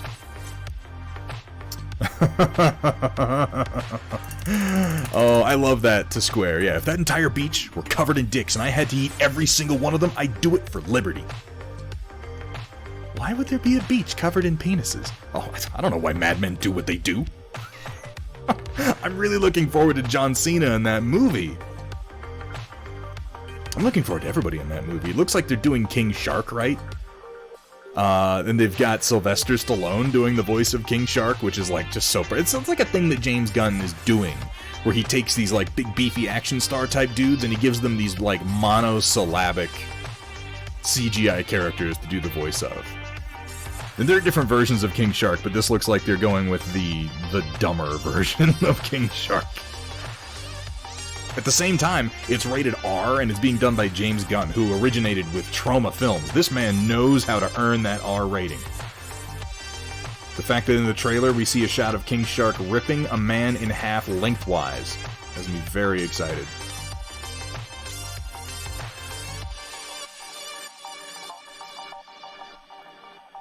But no Johnny Cage. Is there no Johnny Cage? Like, I genuinely have not paid any attention to what's going on with that movie. Is there really no Johnny Cage, though? Because that does kind of... Like, I look at it and I think, like, are you doing, like, a serious Mortal Kombat movie? Like, am I supposed to watch Mortal Kombat and be like, I care what happens to these characters, these super serious characters? Is that what I'm supposed to feel? Because that's insane. This is Mortal Kombat. Like, I guess Mortal Kombat has, like, acquired a story over the years, but my first experience with Mortal Kombat was playing it on an arcade cabinet. And I'm telling you right now, it didn't have a story. Like, technically, I guess it did. It was like, oh, you're fighting in the tournament in Outworld, and there's Shang Tsung, and you gotta fight him and eat souls. That was like, that was it. That was the whole thing. And each character had, like, their little backstory for how they wound up in the tournament, but nobody gave a shit.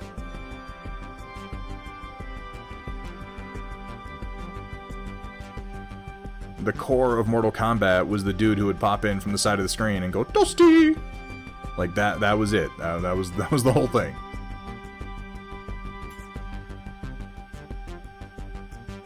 Are they gonna do that? Is it gonna be like a super serious dark movie and then randomly some dude's gonna pop in from the side of the screen and yell Toasty? I don't know.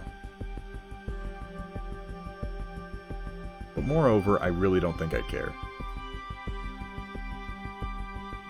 As I said, I'm gonna watch it, but I don't watch, like, anything that goes on HBO Max. I watched the Snyder Cut, for God's sake, and I kind of regret it, but... I mean, I guess I don't regret it.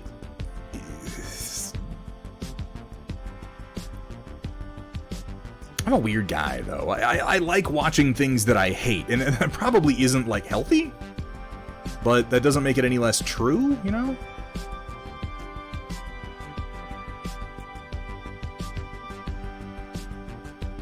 So I'm excited that we got all this news about Black Adam and the Suicide Squad, like, right after the Snyder Cut hit, because it was like the blow of Zack Snyder getting to beat off his ego in public for 4 hours was softened by the news that Dwayne Johnson's project is going in the right direction and James Gunn's project is looking amazing.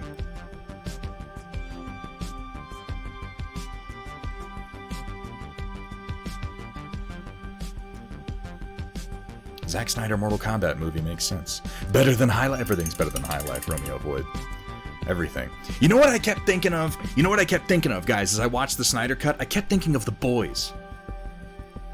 Not because it reminded me of The Boys. The Boys is much, much, much, much, much, much, much better than the Snyder Cut.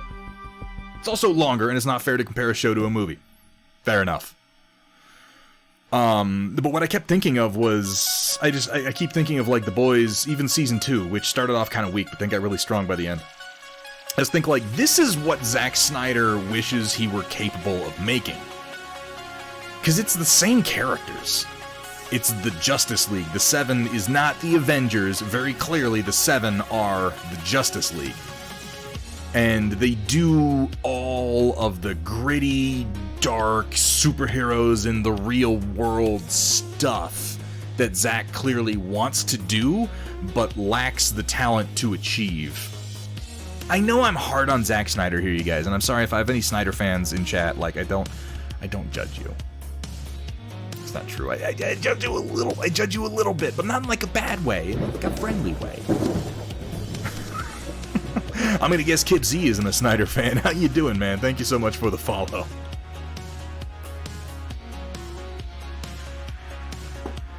The Snyder Cut was basically a TV show. Yeah, but it was like if it's a TV show, it's a really short one. It's like 4 episodes and almost nothing happens.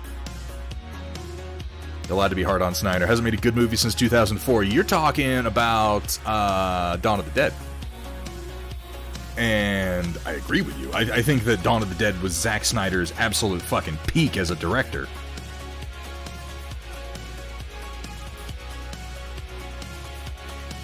Anthony Starr in talks with Marvel. I like Anthony Starr. I think everybody likes Anthony Starr right now. And it's like, it's not just The Boys. His work in Banshee is also really fucking good. And season 1 of The Boys was just like, it's the Homelander show. It's the Anthony Starr show. And I thought it was well earned, but I'm really glad that the other characters got a chance to breathe in season 2 because he was sucking all the air out of the room in season 1.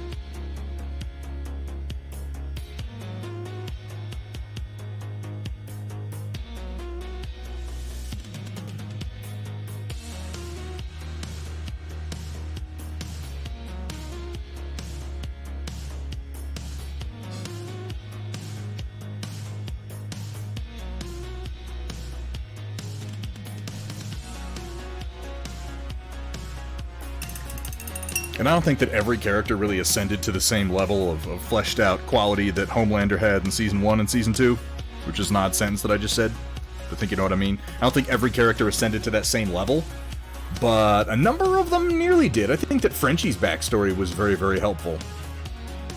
Lamplighter, too. I did not expect to get anything interesting out of Lamplighter after how he was treated in Season 1.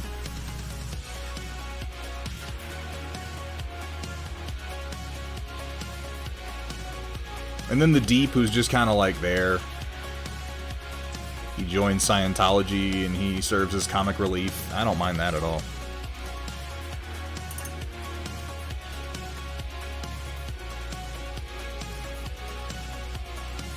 They cast him as the Sentry. Yeah, would certainly be something, wouldn't it? So I'm happy he's returning to do another zombie movie after this. I'd be concerned about, like, I know that he did a good job on Dawn of the Dead, even though it's not my favorite zombie movie, but I mean, like, that's a movie that, even if you don't necessarily like it, it's hard to say that Dawn of the Dead 2004 was not well done. Like, it ticks all the boxes. Whether you like it or not is entirely down to personal preference, but you can't say that it's a bad movie, I don't think. I don't think anything about it was poorly realized. But since he's done that, he took up a regimen of farting into wine glasses and then huffing deeply of the farts. and the quality of his filmmaking has, in my opinion, clearly not in everybody's because the man makes money, and who the fuck am I to argue with that? But in my opinion, his actual filmmaking has declined since 2004. I admit it will be interesting to see such a direct comparison. Like, here's a zombie movie he made in 2004, here's a zombie movie he made in 2021, 2022, whatever. That would be an interesting comparison, and I think I would watch it just for that.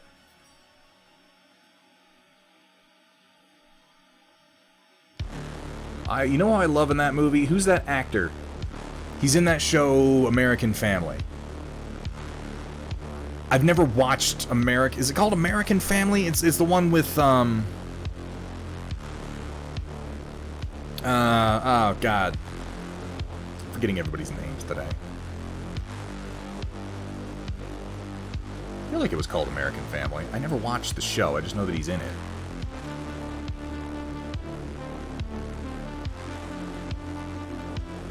No, not the Americans. Modern Family! Thank you so much, Romeo Void. No, not the Americans.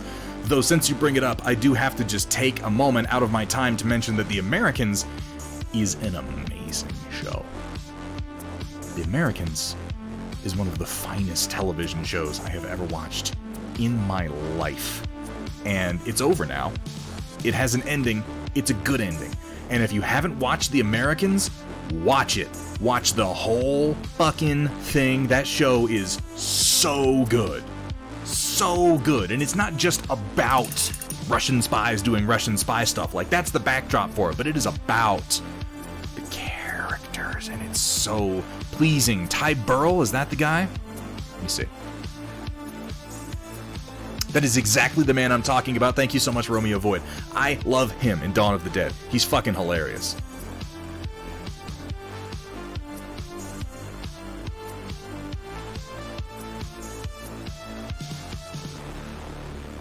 I think that Marvel would be stupid not to get Anthony Starr on board after his work in The Boys, because it's like he's done superhero stuff, but he's not signed on with Warner Brothers, and he's not in a DC property. He's in a property that explicitly pokes fun at DC, but that doesn't count.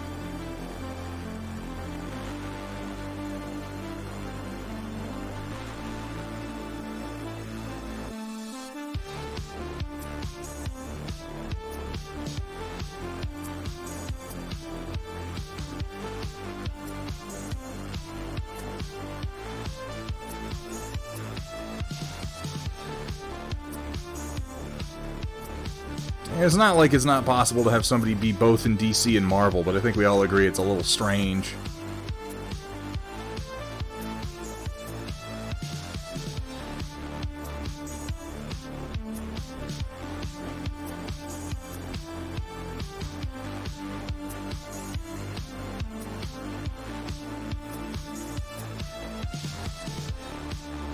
I also enjoyed the second episode of Falcon and the Winter Soldier, by the way. I really like the direction that they're taking it. I really, really like that it's only 6 episodes long, because it means that things happen every fucking episode. I don't think there are going to be any wasted episodes, because they can't afford to waste any of them. That was my main problem with pretty much all of the Netflix Marvel superhero shows, like Daredevil and Iron Fist and all that, was that it was like they got given a full run of episodes to do. They'd get like 12 episodes, but they only ever seem to have enough writing material for like 8 episodes. So you'd wind up with 2 to 4 episodes that were just explicitly and obviously filler, and I was not a huge fan of that. Well, like Ryan Reynolds? Yeah, how about that, right? Let's all just pretend that Green Lantern didn't happen. It was weird seeing Carl Lumbly. Yeah, I agree, Roland. I always think... So the last place I saw Carl Lumbly was in Dr. Sleep, which I actually liked. I didn't expect to like Dr. Sleep. I'm not like... I'm a fan of Stanley Kubrick, and I'm a fan of Stephen King, independently. And I like The Shining. I also really quite like the TV version of The Shining that they did. I was always kind of more of a fan of that one. And Carl Lumbly shows up in Dr. Sleep playing, what was it, Scatman Crothers' old role, wasn't it?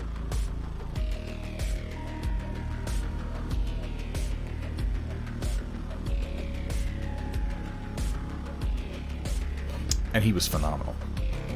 A small part, not really in the movie very much, but for what he did, it just fit very well. And yeah, that's just it, Roland. Every time I see Carl Lumbly, I'm hearing Martian Manhunter, because he was the voice of Martian Manhunter for so long, and he did such a very good job at it.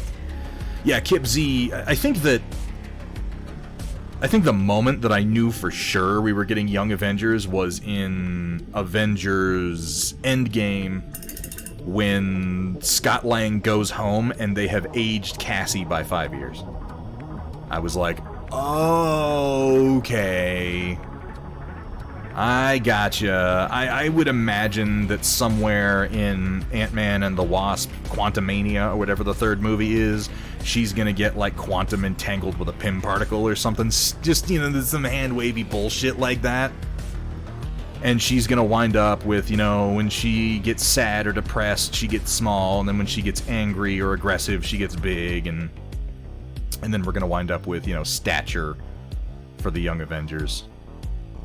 I have no problem with this, by the way. I think they've developed Cassie pretty reasonably as a character through the Ant-Man movies.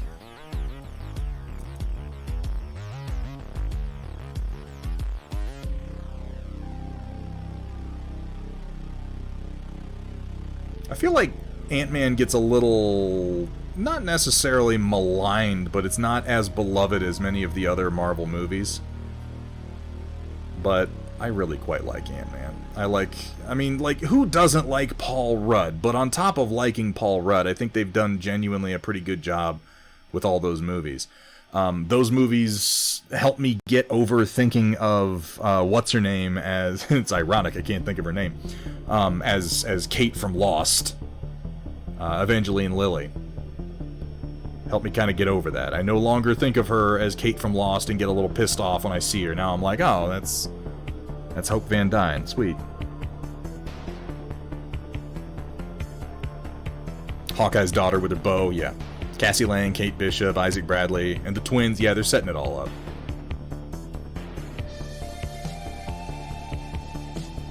But with them reintegrating X-Men into the MCU, in theory, and with Scarlet Witch being as prominent a character in the MCU as she now is, that always makes me wonder, like, are we just going to gloss over the whole Magneto's children thing? We're just going to just pretend like that. I mean, we have to, because we have a completely different origin for them now.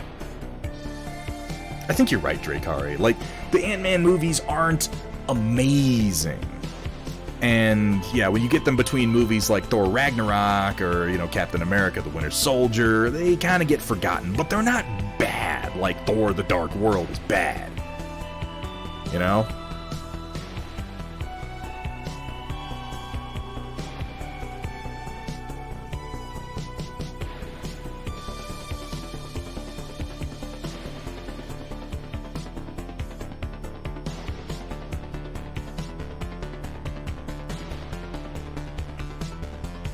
Thor the Dark World was terrible. Those were dark times. I should clarify that. Those were dark times for Marvel movies. Because obviously times are much darker now than they were then. Need to go feed some children. Alright, Pez Motion. Well, good luck with that, my friend, and thank you so much for being here. Setting up the second Falcon, yeah. I was a little surprised. I had a moment, when I saw John Walker throwing the vibranium shield, where they've never really shown anyone throwing the shield other than Steve Rogers.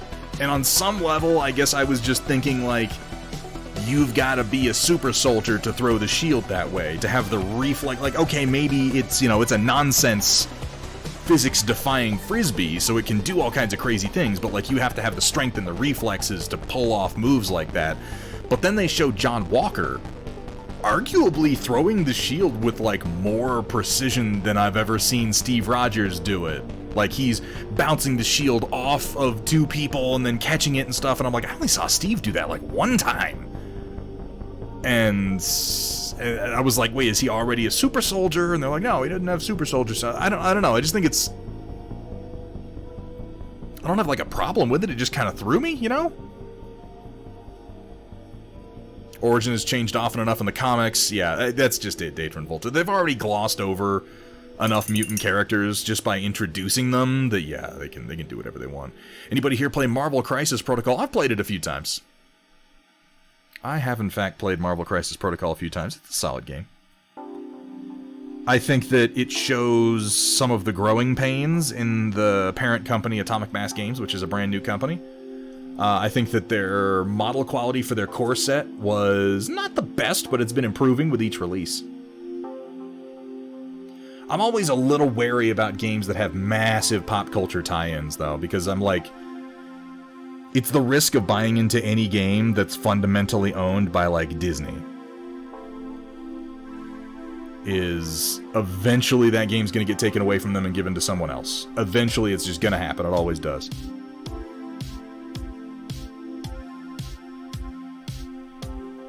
But it's a solid game. I've painted a number of the minis. I don't know if you've looked, Gideve, on my Instagram. I've got a number of the minis from the core set painted on there. About the shield throwing? Yeah, it threw me. It's stated that John is close to Steve's level naturally, even in the comics. But they're not selling that very well. Like, they need to say that explicitly at some point. Or they need to clarify what Steve's strength level was. Because it seemed like Steve's strength level got boosted immensely for Avengers Endgame. Like,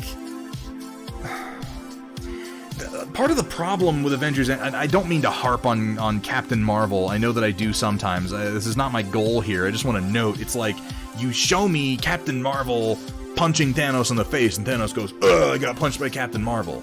And then you show me Captain Marvel uppercutting a Star Cruiser, and the Star Cruiser crumbles into... I know it was Amateur Paint Hour.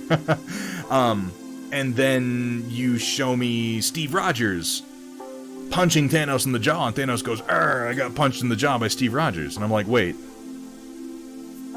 Hold up. There's something wrong here. Is Captain America that strong? Is Captain Marvel pulling her punches? Like, what is happening? I don't think that was well realized. I think that Captain Marvel is the weakest element of those movies because of how insane her power level is.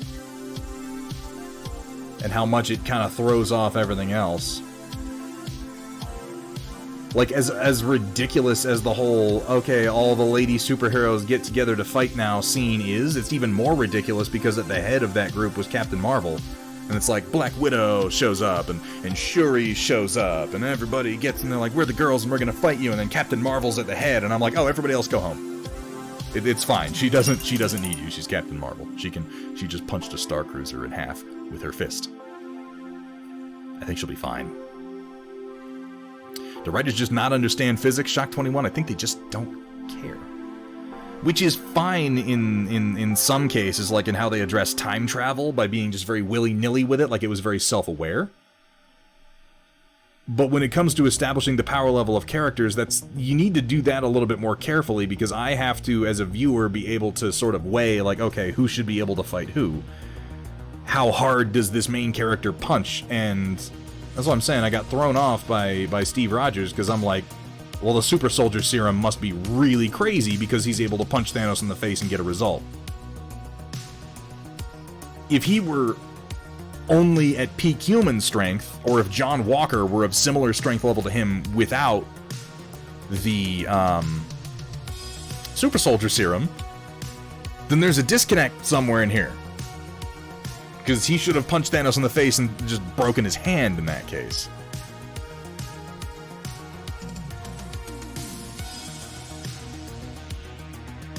Whatever. It doesn't matter as much because the movies are fairly well written. They're just little kind of niggles. Nits that I do love to pick.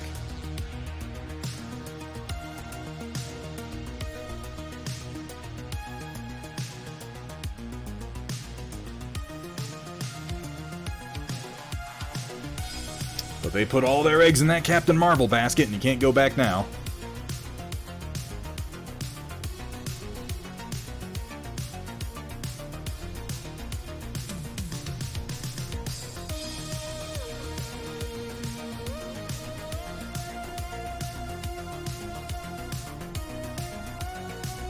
To square that first shot of him. That first shot of him made him look like a goof. Because he's got so much jaw. What's his first name? He's Kurt Russell's son. His name's like Wyatt Russell, I want to say. And he's got so much jaw. That first shot of him, it was at a bad angle, and his ears were all smushed down by it, and he just looked like a goof. But he looked better. He looked better when he showed up in the second episode. He looked good in the U.S. agent costume, kicking ass. I was fine with that. Iberben, how you doing, man? SP Firestarter, good to see you.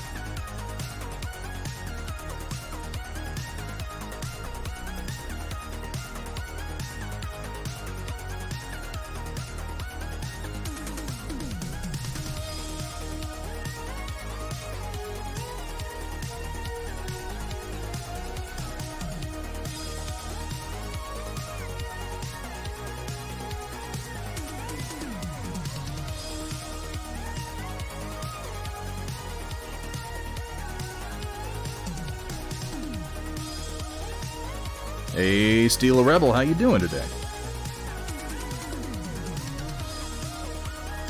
How did your venture into Infinity go last night? I didn't get to stick around to see how it came out. We've got a few Infinity fans around these parts, as it so happens. Oops. Oh, that's okay. I can make up for that. Yeah, I'm just doing all these deep glow effects first before I do anything else on this figure. Because if I try to do these after doing the painting around it, it's just going to be a big mess. Painting in these little crevices that are all meant to be glowing with energy and whatnot.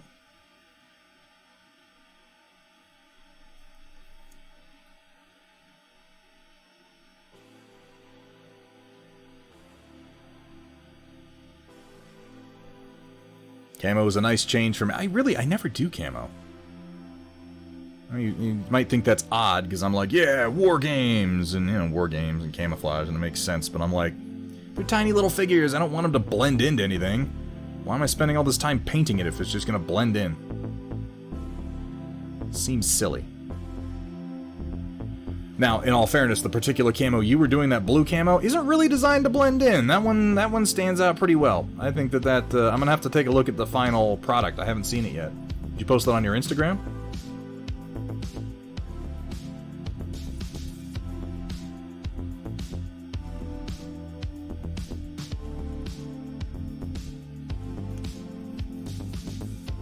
Yeah, White Wolf is a little bit into Infinity.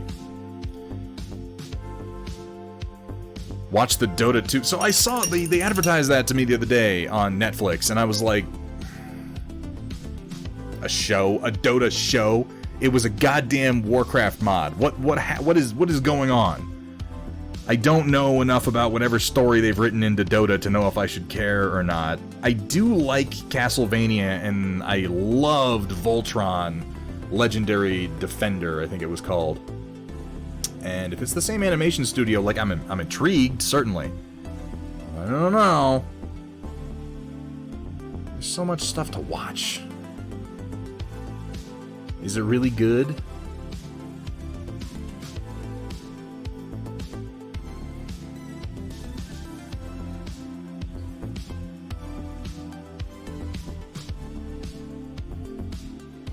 Pretty jaded. Pretty jaded these days, you guys. Pretty cynical about my entertainment. Oh, I completely neglected to highlight either of these two with my original red, so I'm gonna come back.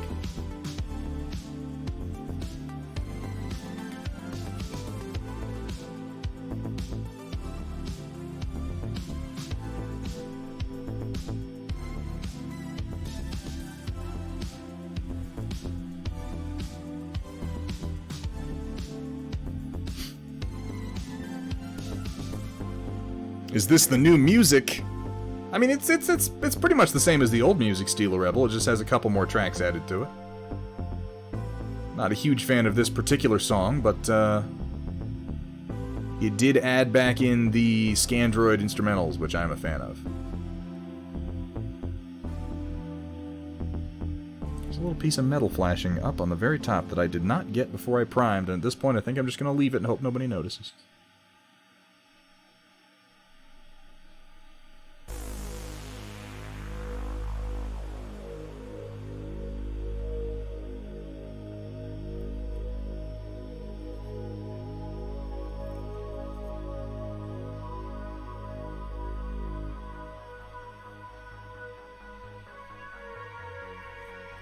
Oh, Jade Falcon, I see what you did there. Thank you, Kursala, by the way, for getting that shout-out done. Guys, if you're not following Steel Rebel, and you're a bit of a night owl, or you're just on the other side of the planet, and, you know, you can deal with somebody who streams on daylight hours in Japan, give her a follow. Holy crap, the things this girl does with oils are out of control, and I believe this Friday she's going to be doing her first not safe for Twitch painting stream on OnlyFans. Gonna be painting a...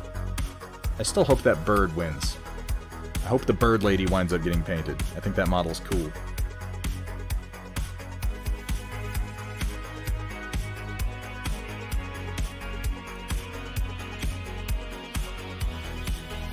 I'll notice and taunt you about it constantly whenever we... Damn it. This is what I get for having one of my primary opponents in my chat as I paint things. Speaking of which, Hathrir, I hope that you post up the Raxis that you did. You did a fantastic job on that. You did that one, right? Your friend did the Reaver, and then you did Raxis based on that?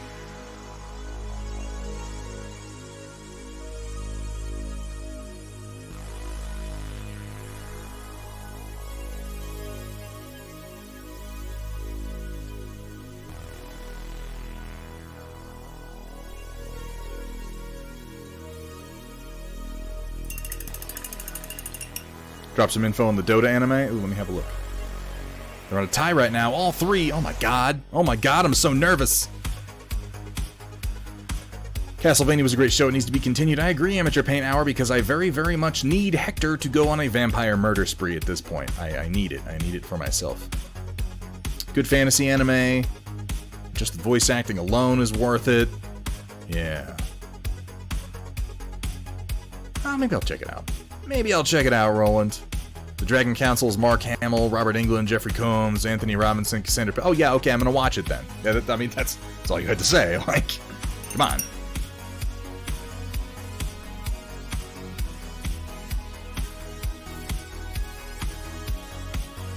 Already posted up all the Marcher worlds, so your 2-pick limit for now. That's fine. You can stretch it out. We'll be doing more streams. It's funny how that works out. Be very interested to see who ultimately wins that one, Steela. Just hope it's the Burb. Guys, go do a free sub to Steela's OnlyFans and vote for the Burb lady.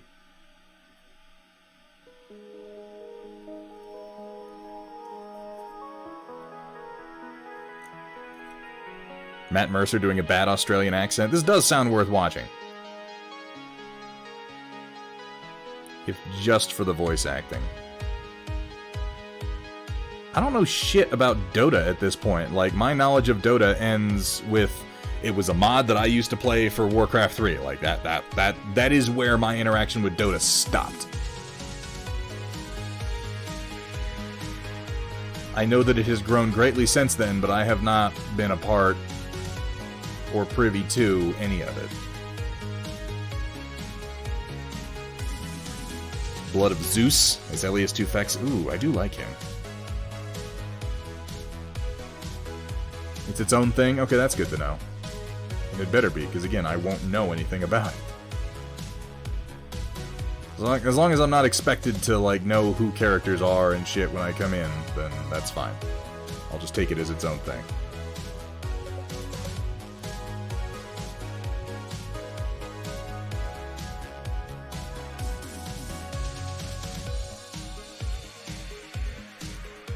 Haven't heard Matt Mercer in a while. He's been doing plenty. Matt is prolific.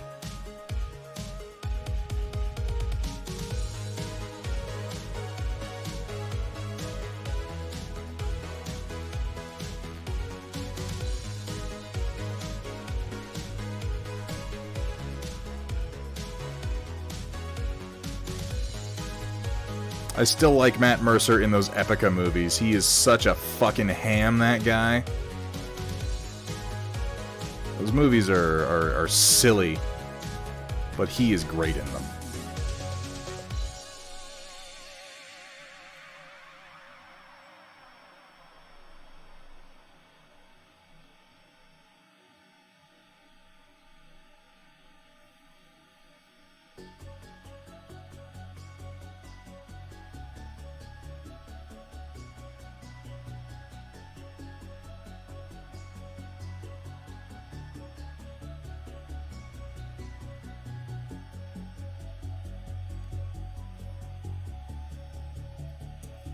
Heading out.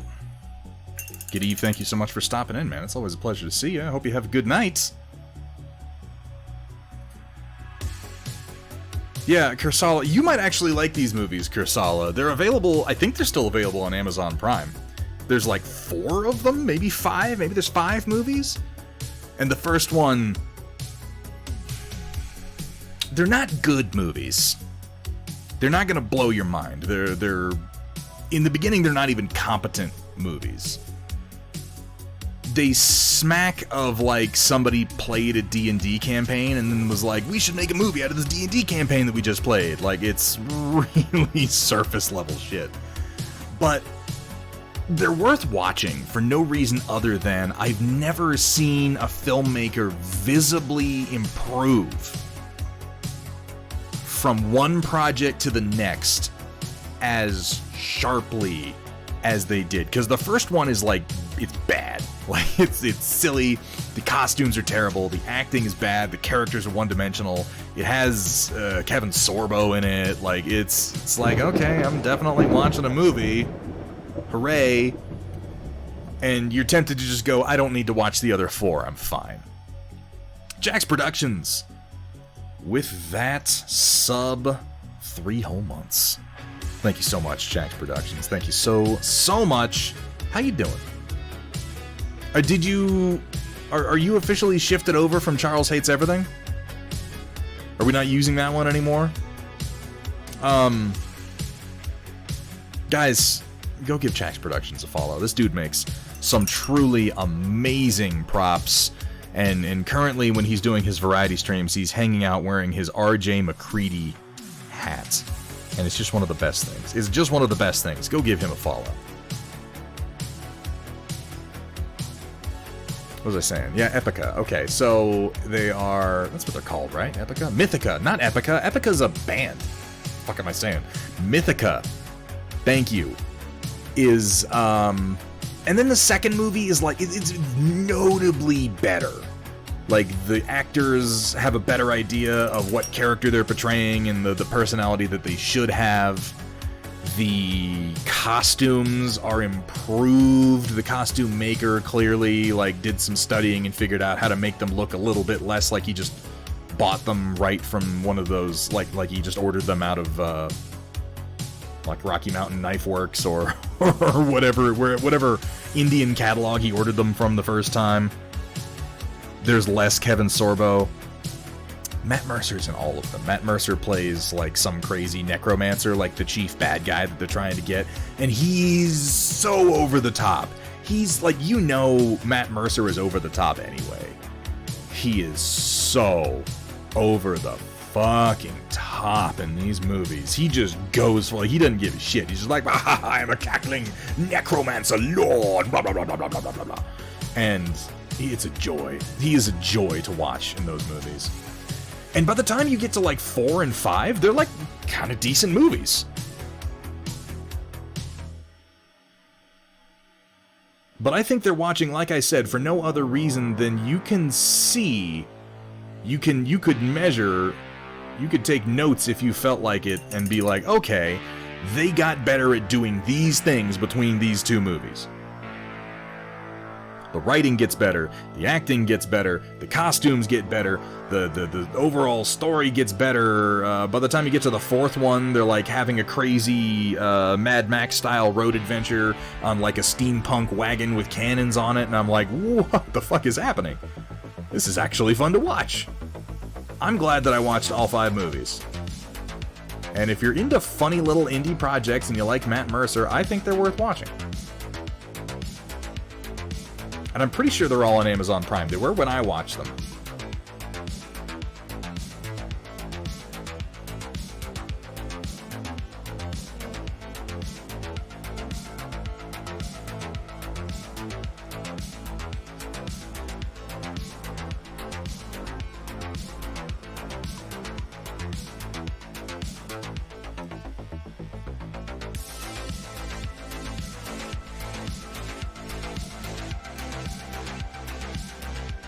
I might only get through Raxis' little glowy things today and wind up doing work on his armor and cleanup later, but hey, progress is progress.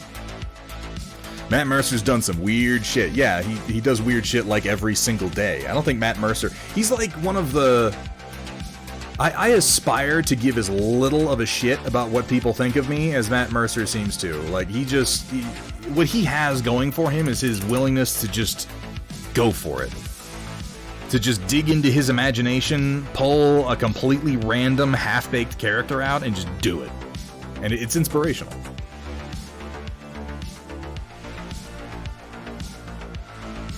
I know he was in Sailor Moon. I did know that, yeah. And Red Jacks with the double team for that sub. Thank you, guys. Thank you so much. You guys, your support means the world. It really, really does. And you got a great stream going on over there. And your prop work blows my mind a little bit, especially since now you're apparently like on a first name basis with Adam Savage. Is that right? Do I have that right there, Charles? Pretty cool. Are you invited to like his annual prop mixer?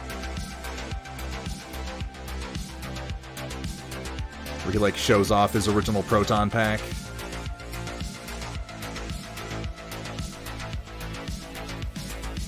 Wider list of credits than John DiMaggio. That is impressive. Also helps he's getting paid for it. Yeah, that But that's the thing, Steela. He gets paid for it because he's good at it, because he's willing to do it. There are voice actors out there who are getting paid to voice act who don't have the sheer fucking gusto that Matt has. He still is set apart even within his field. And that's immensely impressive, because it's a broad field.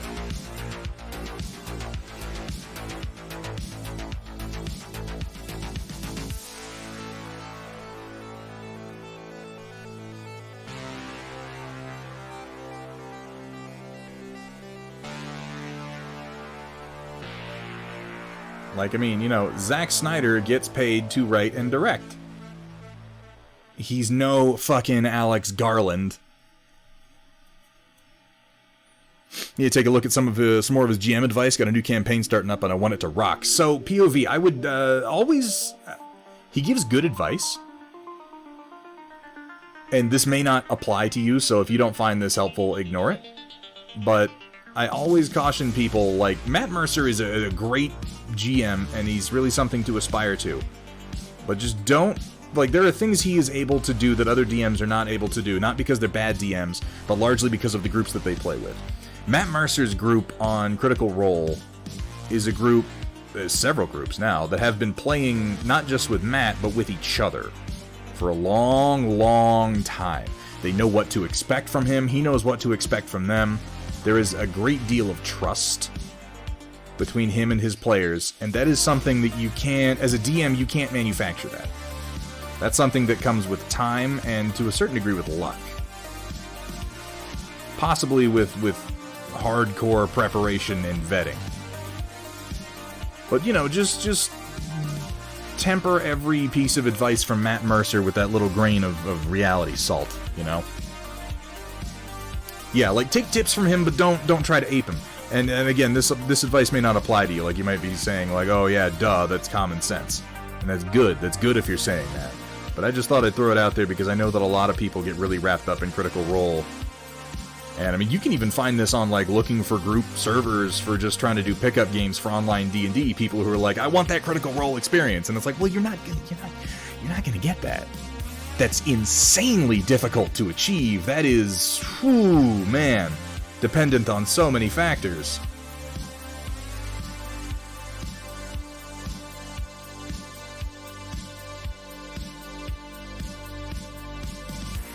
To Square, thank you so much for the reminder. Most looking for technical improv hints. Yeah, that's good. This crew's been going for a year already. Last campaign really came together, just trying to keep improving. That sounds like, yeah, you're in exactly the right place then, POV.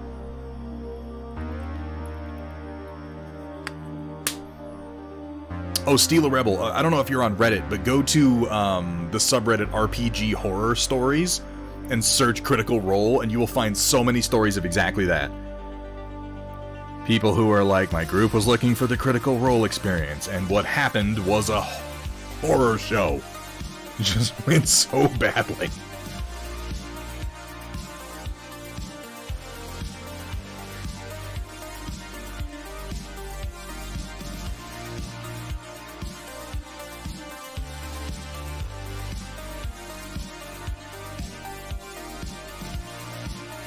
I like that subreddit quite a lot.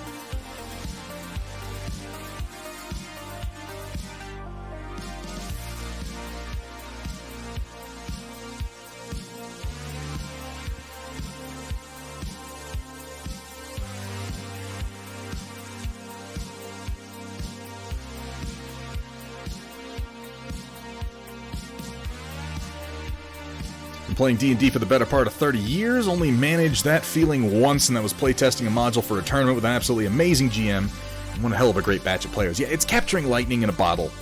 Crossbow Roof. Most DM gameplay experiences are going to be a lot more mundane than that, but that doesn't mean they're not fun.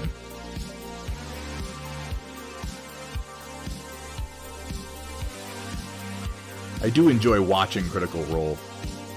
I definitely try to take cues from Matt Mercer because he is an amazing DM, but you always have to note, like, what things are working because he's good at what he does and what things are working because the group is good at what they do. And I think that you can take something from that, too, in trying to really craft... I wouldn't say try to craft the perfect group because you shouldn't let the perfect be the enemy of the good, but trying to craft a good group, trying to craft something of an ideal group.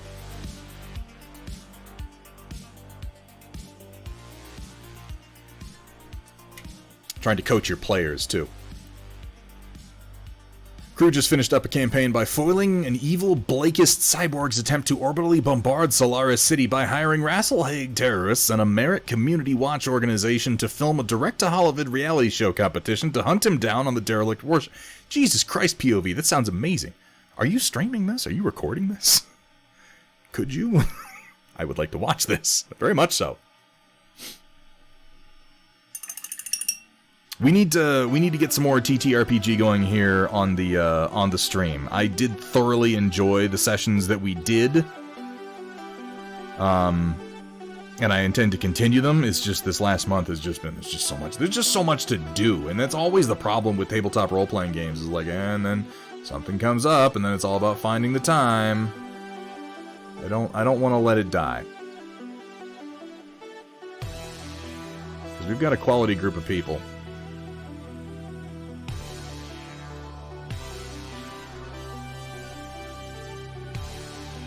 Would recommend RPG Clinic. John Varal's doing an Exalted campaign right now. He's a solid GM, has been doing it for several years on Twitch. I have enjoyed watching, what is it, Titan's Grave with Will Wheaton, but then I like Will Wheaton quite a lot. His group is, they've got that kind of flair, that Critical Role-esque flavor, but they're not quite as over the top.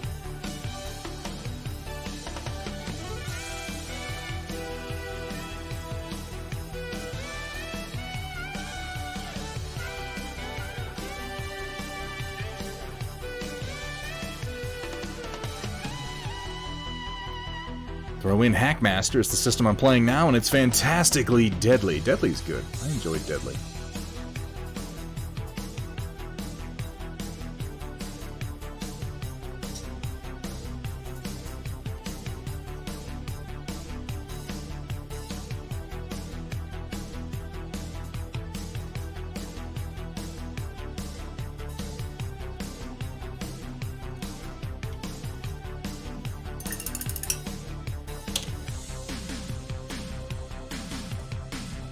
I'm not familiar with Hackmaster at all.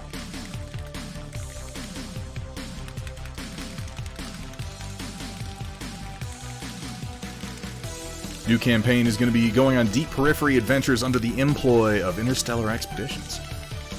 Trying out Destiny for a system this time, and I'll be curious to find out how that goes for you, POV. I've been meaning to try out Destiny, I just haven't. And as soon as I started looking into Destiny, then I discovered Lancer, and I kind of want to try Lancer more than Destiny.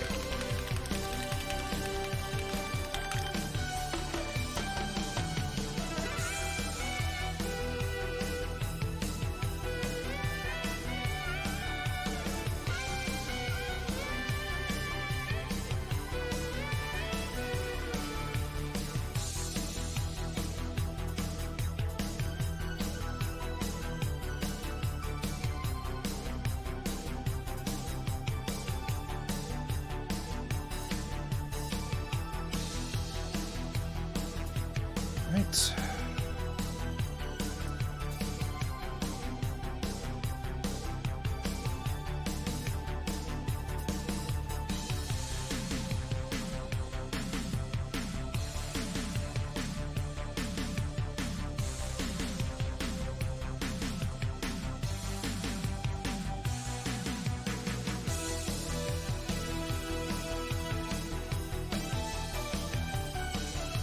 We're using Savage Worlds before. The group is super roleplay heavy, and I think they only ever fired shots in anger twice over the course of a year-long campaign. Interesting. That does sound like a good group, then. Geeky... You just broke my fucking brain, Geeky Taniki. Welcome in. Sorry about that. Giggity, giggity, giggity.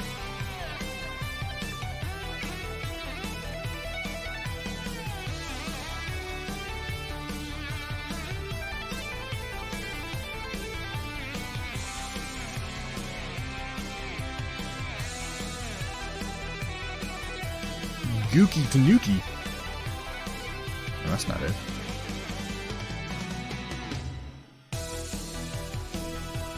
I came in Porky Pig speaking. That's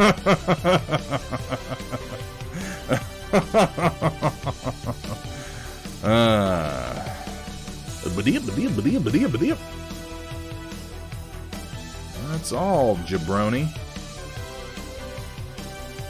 Walter's Workshop, how are you doing? Did we already get a shout out, by the way, for Walter's Workshop? Because if we haven't, can we please, pretty please, pretty please, ladies and gentlemen, Locust and Gentlemex, if you are in this stream right now and you are not following Walter's Workshop, what happened to you? Who hurt you?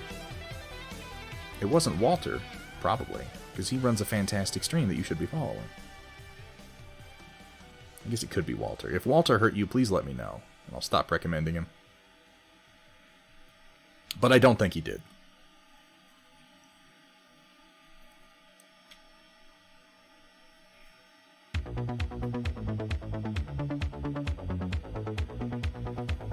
How you doing today, Walter's Workshop? What are you up to?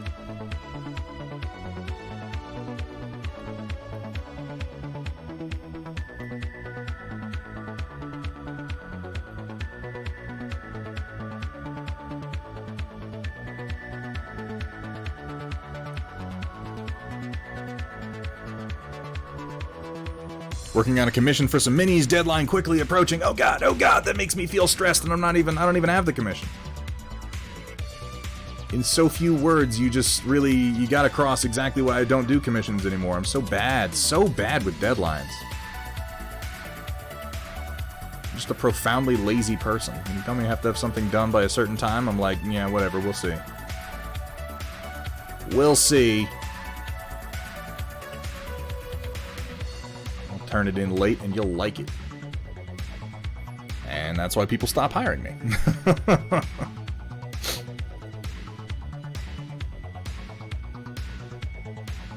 What is this creepy you are painting? This is Hierotheos Raxis from Warcaster Neo Mechanica.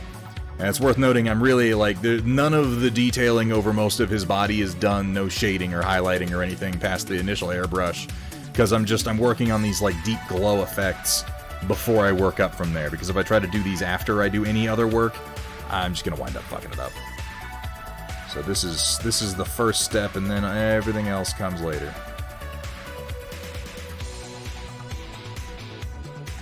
In case you were wondering why he appears particularly flat, it's because he is.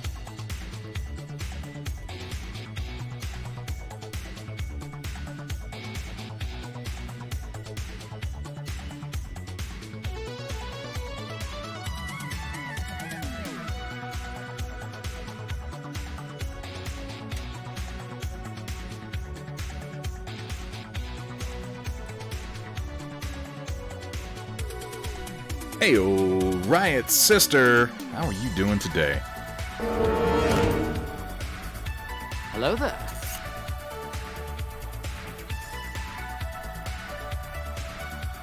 Lots If of you words, don't something, respect something, the Warcaster. cat, you're gonna get the bat.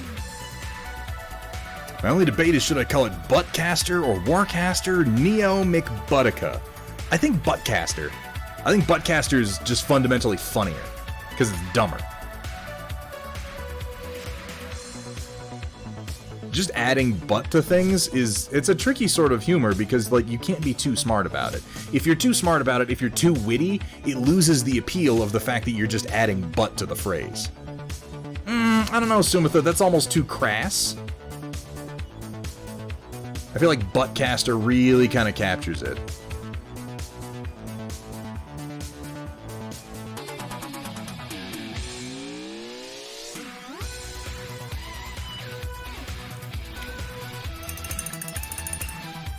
Lancer looks cool, but I want to make it go of Destiny. Yeah, I would love to hear what your thoughts on it are, POV, because I have not used really either yet, but I'm leaning towards Lancer, so I'd be interested to hear what people actually think. I haven't heard that many reports of people playing Destiny, and I'd like to know what it is that it's bringing to the table.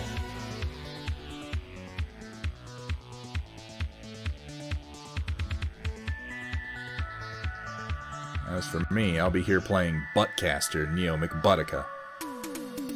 Apparently.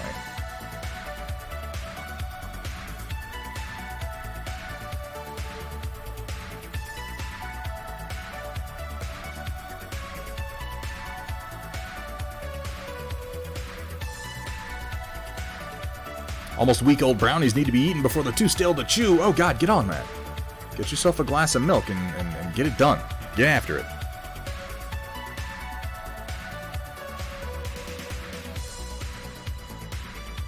Because that would be a tragedy if they were lost to time.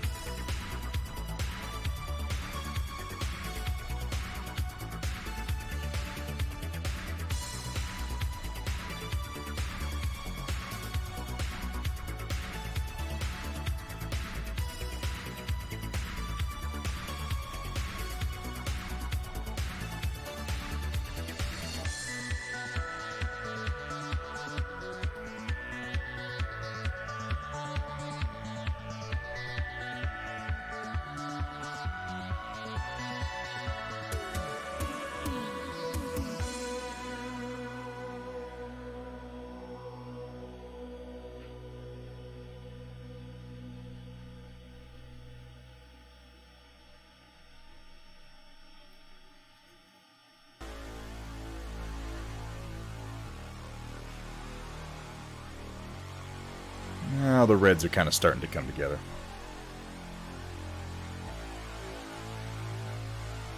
You know, I suppose you could just go ahead and glorb that paint on anywhere. It's not like we're trying to get inside the lines or anything. Did you change your name? Oh, Coral. You changed your name to Happy Man O'Call. What the... What? I've literally never heard this new title of yours before today, and now apparently I can't get around it. O'Coral is just the Happy Man. Where's this coming from?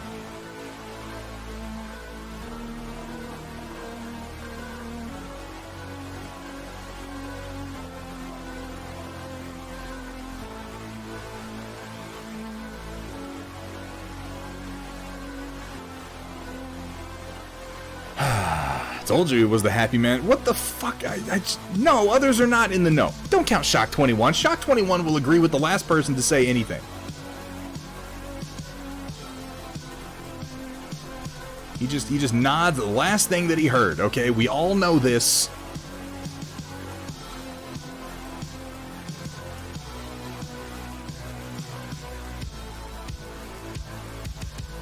Others are in the know. Jesus. Drugs are where it's coming from. This is at least a likely explanation. It's a better explanation than anything I've come up with so far. Yeah, drugs. Okay, that makes sense. Are those crawler treads on the ender? I don't know, Roland. Are they? That would be weird, wouldn't it? Why would that be happening?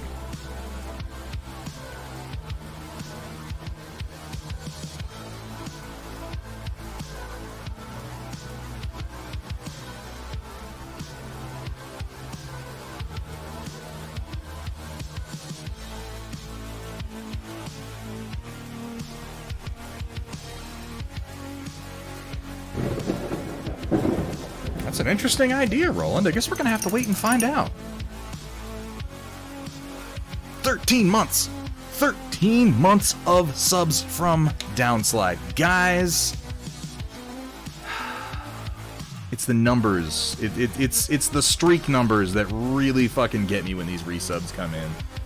The fact that so many of you have been here with me for the entire duration of the last year, I can't thank you enough. I really can't. I try. And I fail. Almost every single time. Downslide, thank you so much. How you doing today, man?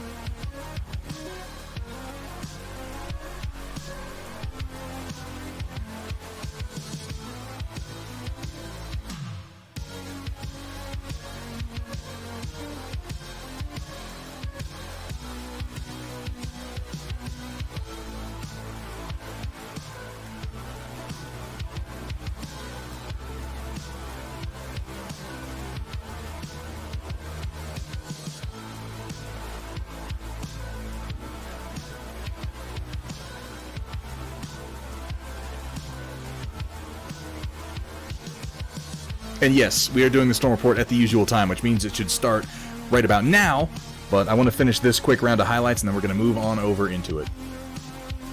I realize that all I've done today is work on this red glow, just layering up my reds, and I'm a slow painter. What can I say? I like to take my time.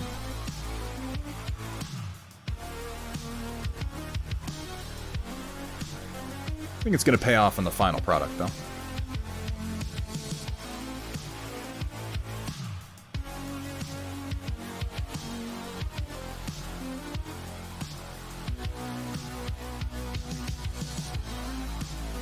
Steal a rebel over here, like, if you were using oils, you'd have been done an hour ago. Yeah, well... That's what I have to say to you, Steela.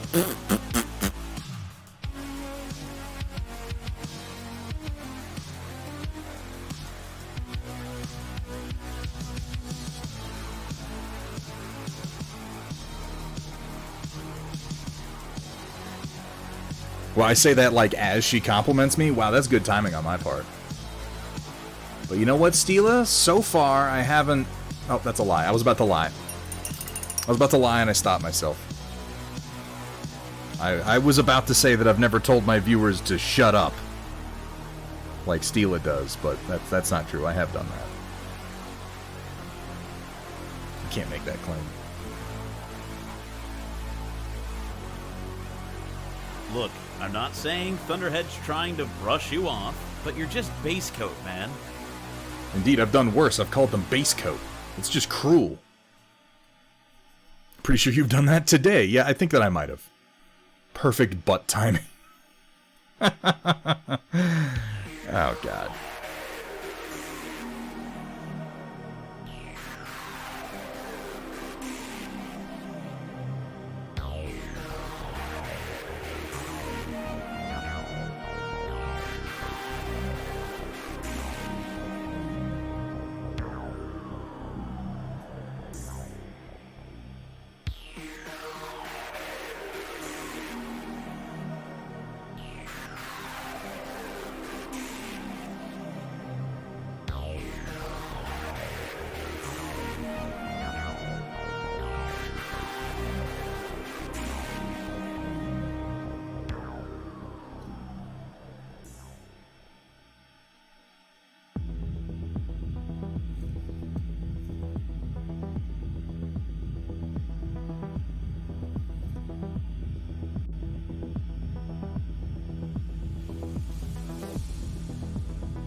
touches on the inside of his giant halo here.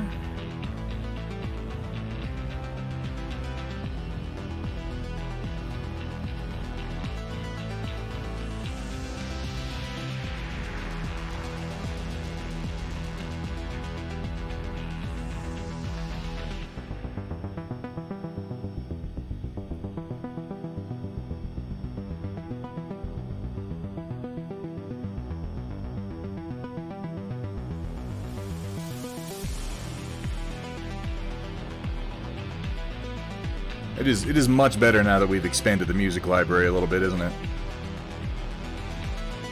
We're starting to get driven crazy by the repeats. You know, that and other things, but that.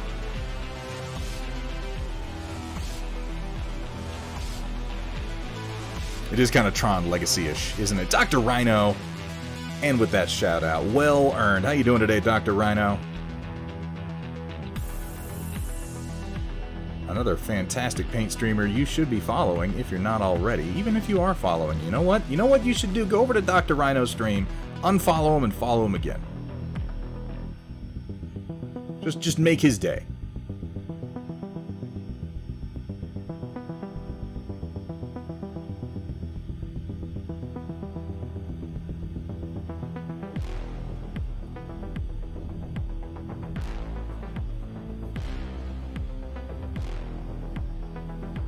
How you doing today, Dr. Rhino? I hope you're having a good one.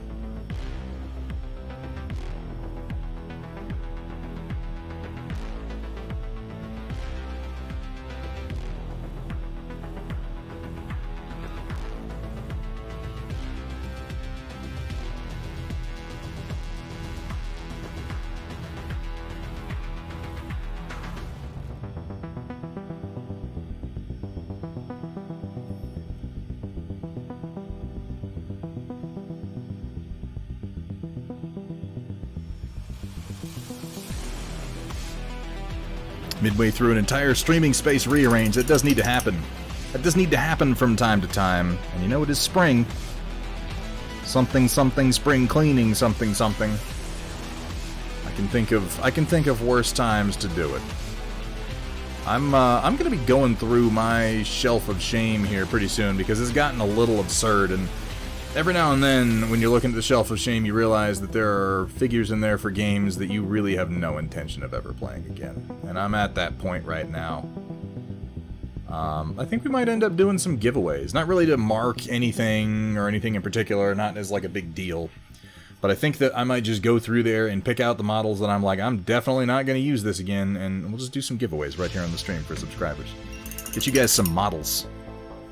So I've got a few systems I think that I just, you know what it is more than anything is I love models, and it pains me to have plastic that isn't gonna get used. I'd rather have it in the hands of somebody who's gonna use it, you know?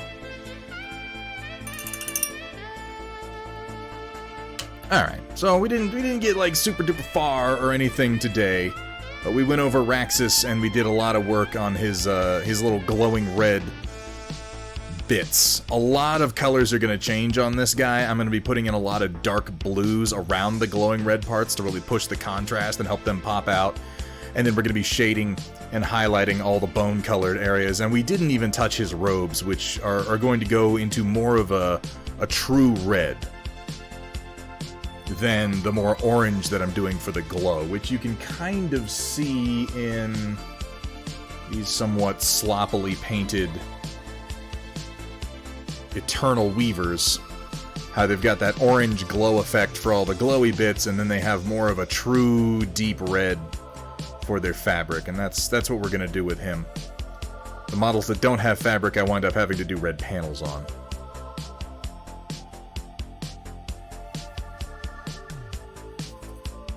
Pseudo-lensing effect-ish. Kinda. Oid. Yeah, sure.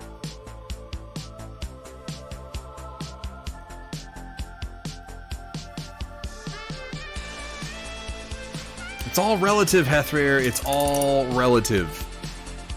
I fully acknowledge that I have more time to spend on painting than a lot of people do.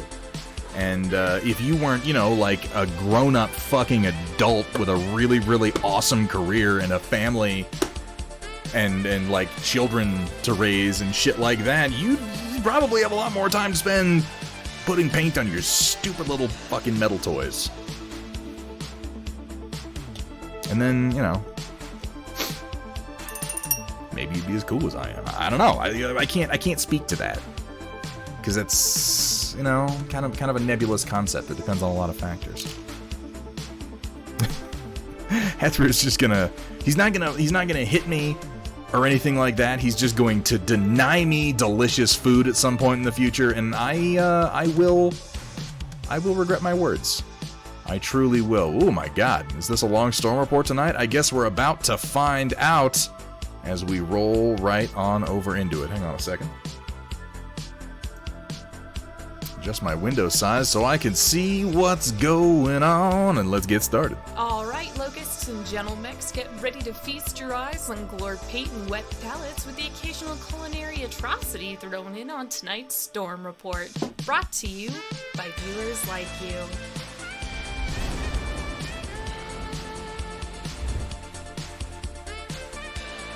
There's not really a threat, Hethrid. That's like some straight up, oh no, please don't throw me in that briar patch. No, super spicy peppers in my food. I don't like that at all. That's terrible. I can handle habaneros. Just don't give me any of that ghost chili bullshit.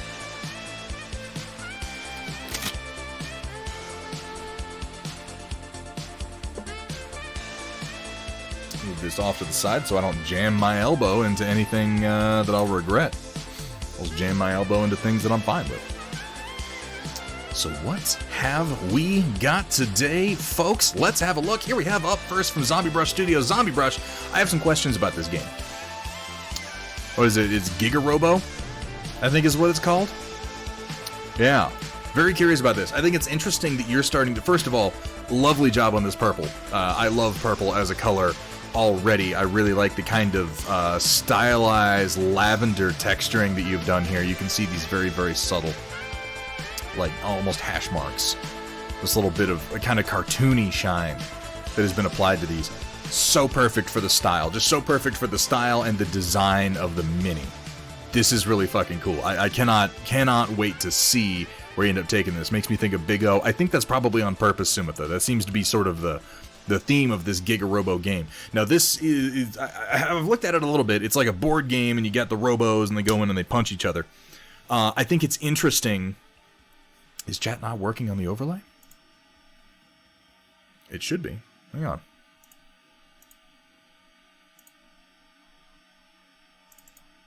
What's up, chat box? It's not showing anything. That is odd.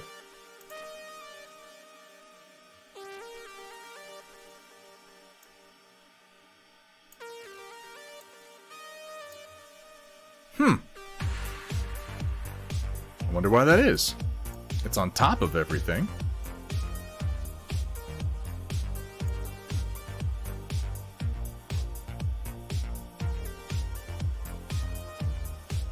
There's literally never been a problem before. Why would Chatbox not be working now? Yeah, I'm just gonna add it in again. Let's see.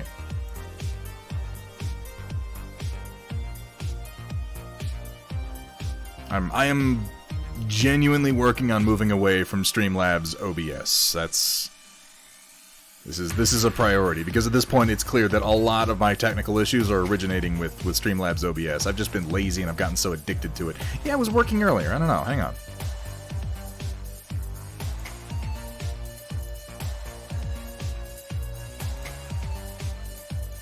I add it in, and it doesn't show anything. That's very strange, and I don't know why that is. Let me try making a new one. Because, yeah, I was working on the other overlay, and I don't understand why it wouldn't be. I just added a brand new chat box. And it's also not showing anything? Ah! That's on my face! Get it off! Get it off! Okay. Ah! Okay, there we go. I wonder why that is literally a problem that we've never had before. That was odd.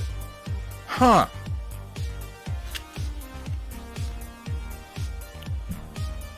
I'm gonna sum all this up with just saying, fuck you, Streamlabs.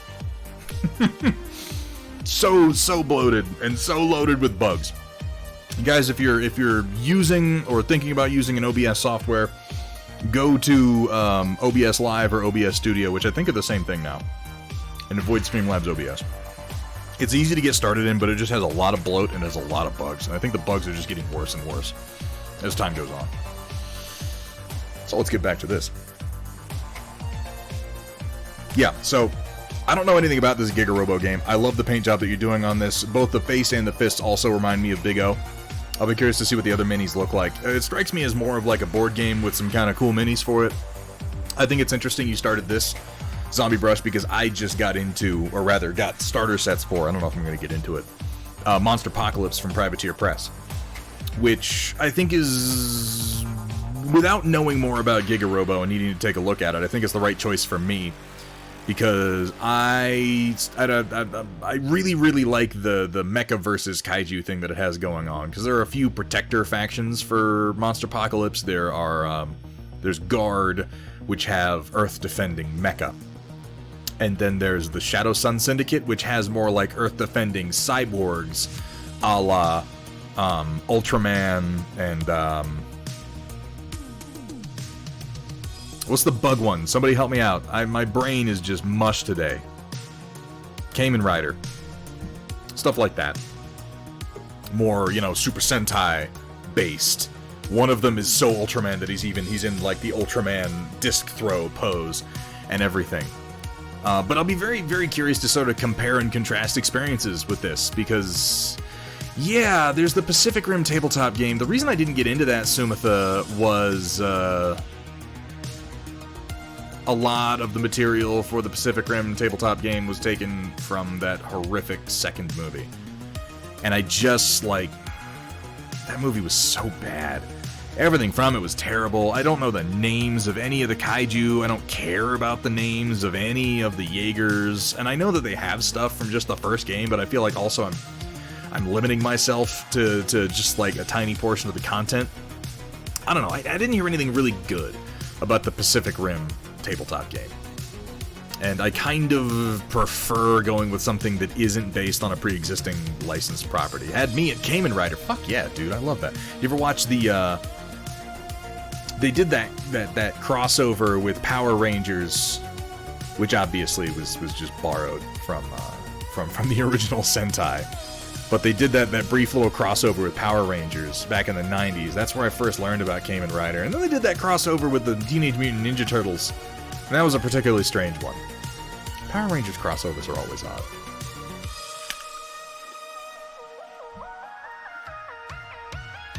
If someone had... if I knew somebody who had the Pacific Rim game, I'd play it with them. But I'm not going to go out and buy it, you know what I mean? Wanted to paint up a Lord of the Rings set besides all the heroes, orcs for days. Dude, Amateur Paint Hour, have you seen my Mordor orcs? I did a lot of them last year. Just so many fucking orcs, and I was particularly pleased with how those came out. They're nice models for being as old and kind of flat cast as they are. Still can't believe that movie didn't use the Gundam as a Jaeger. This paint job, though, is lovely so far. I love the edge highlighting, weathering, and texturing that you're doing on it. It's very stylized. It's very cartoonish. Zombie Brush Studios, I think that your style is well suited to something that is clearly based on animation like Giga Robo is, and I cannot wait to see the work you did on this. The best American was Mystic Knights of Tir na Nog. Oh! I'll tell you, it was a goddamn sight better than Super Samurai Cyber Squad. It was a lot better. Amateur Paint Hour, they should be in my Instagram. I did those orcs before I took on... maybe they're not. I think I back-posted them. I did the orcs before I took on the name Thunderhead Studio and before I started the stream. It was a while before that. But I think they're on my Instagram. And if they're not, ping me, please. If you look on my Instagram and you don't find them, ping me on Discord, and I'll get some new photos taken of them, because I actually think that those orcs came out pretty nice. I did Mordor orcs and I did Moranon orcs. They were speed painted, but for being speed painted, I was happy with the final product. I am the height. Right? Alright. And here we have from Hethrir the entirety of my Archer World, which are Marcher Worlds models, but painted, of course, for a friend named Archer, and thus Archer Worlds. I like what you did there, though. I love that they're kind of in memoriam. These are some more Warcaster Neo Mechanica figures from Hethrir, the man who got me started on the game. And these really came out nice, dude. These really, really came out nice. Oh, the Happy Man is out. Happy Man Okor. What? You know you can't change your name again for like a while, right? Okor, have a good night, man. Thank you for being here. You absolute lunatic. No, don't, Hamburg, don't encourage him. We're not making this a thing. He's not the Happy Man. I'm not gonna... When I resist things, you do them more. I gotta figure this out. Happy, it's really hard to tell what he painted and what you painted. Yeah, no, they blend in very, very nicely. And these, if I may pat myself on the back, these models for the Void Gates are ones that that I sculpted, and then these bases are also my sculpt job, with the exception of this one here that has like some cork rocks on it. But all these ones down here are all my Marcher Worlds base set, which are available at Steel Warrior Studios. By the way, now, I think... Can someone test a command for me? Hit ! Steel Warrior and see what happens. That should do a thing.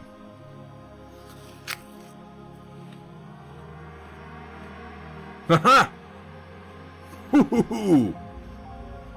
It worked. Thank you, Steela.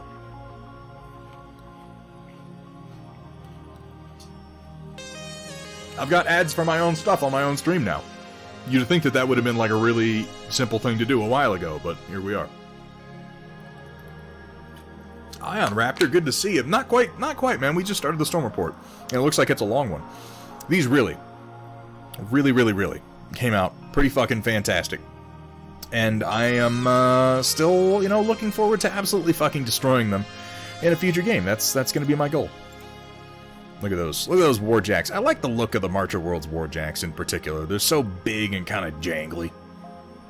They've got that giant shoulder pad thing going on. They're a proportional improvement to me on the design of the Warjacks from War Machine.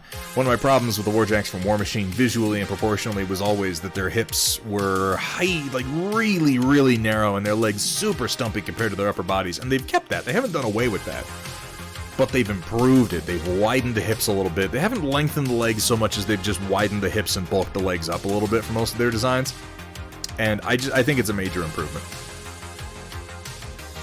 And yeah, the Marcher Worlds jacks are real chunky. For that matter, so are the ISA jacks compared to the Aeternus Continuum jacks, which are fairly lithe, which I kind of like about them. They've got like lots of steel cable muscles beneath their armor plates. Either way. By the way, Hethrir, I did pull I sent an offer to that dude on eBay for the Marcher Worlds he was selling out of the town that you live in. And he accepted it, and it was a good deal, so I'm going to have some Marcher Worlds figures. I'm probably not going to paint them for a while, but I will have them around. And cause that's one of the reasons I'm like, I need to clear my shelf of shame, because I'm about to add to it, and it's starting to get a little bracing, as it were. Ion Raptor, you gonna get some Warcaster Neo Mechanica going? I'm always happy to drag more people into the... It's a great game.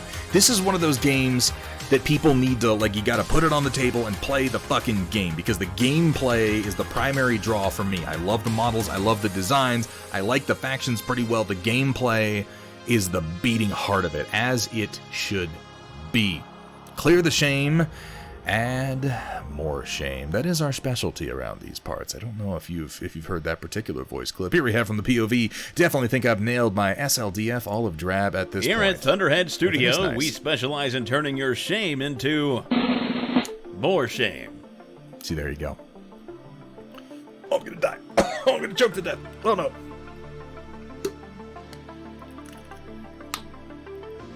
Oh, lordy lord. I've yet to hear any actual complaints regarding Stynel Res, just a massive pain to get a hold of. Yeah, I haven't heard anybody say anything bad about Stynel Res.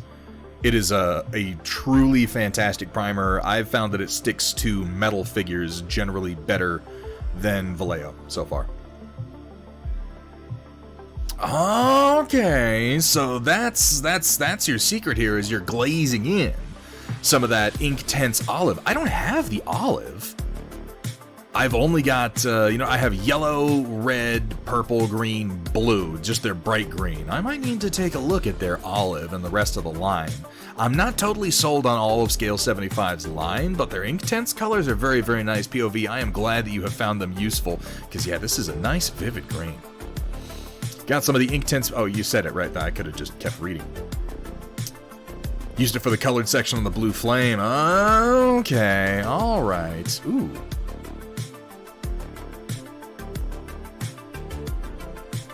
It's nice, isn't it? You can really just glaze the color in.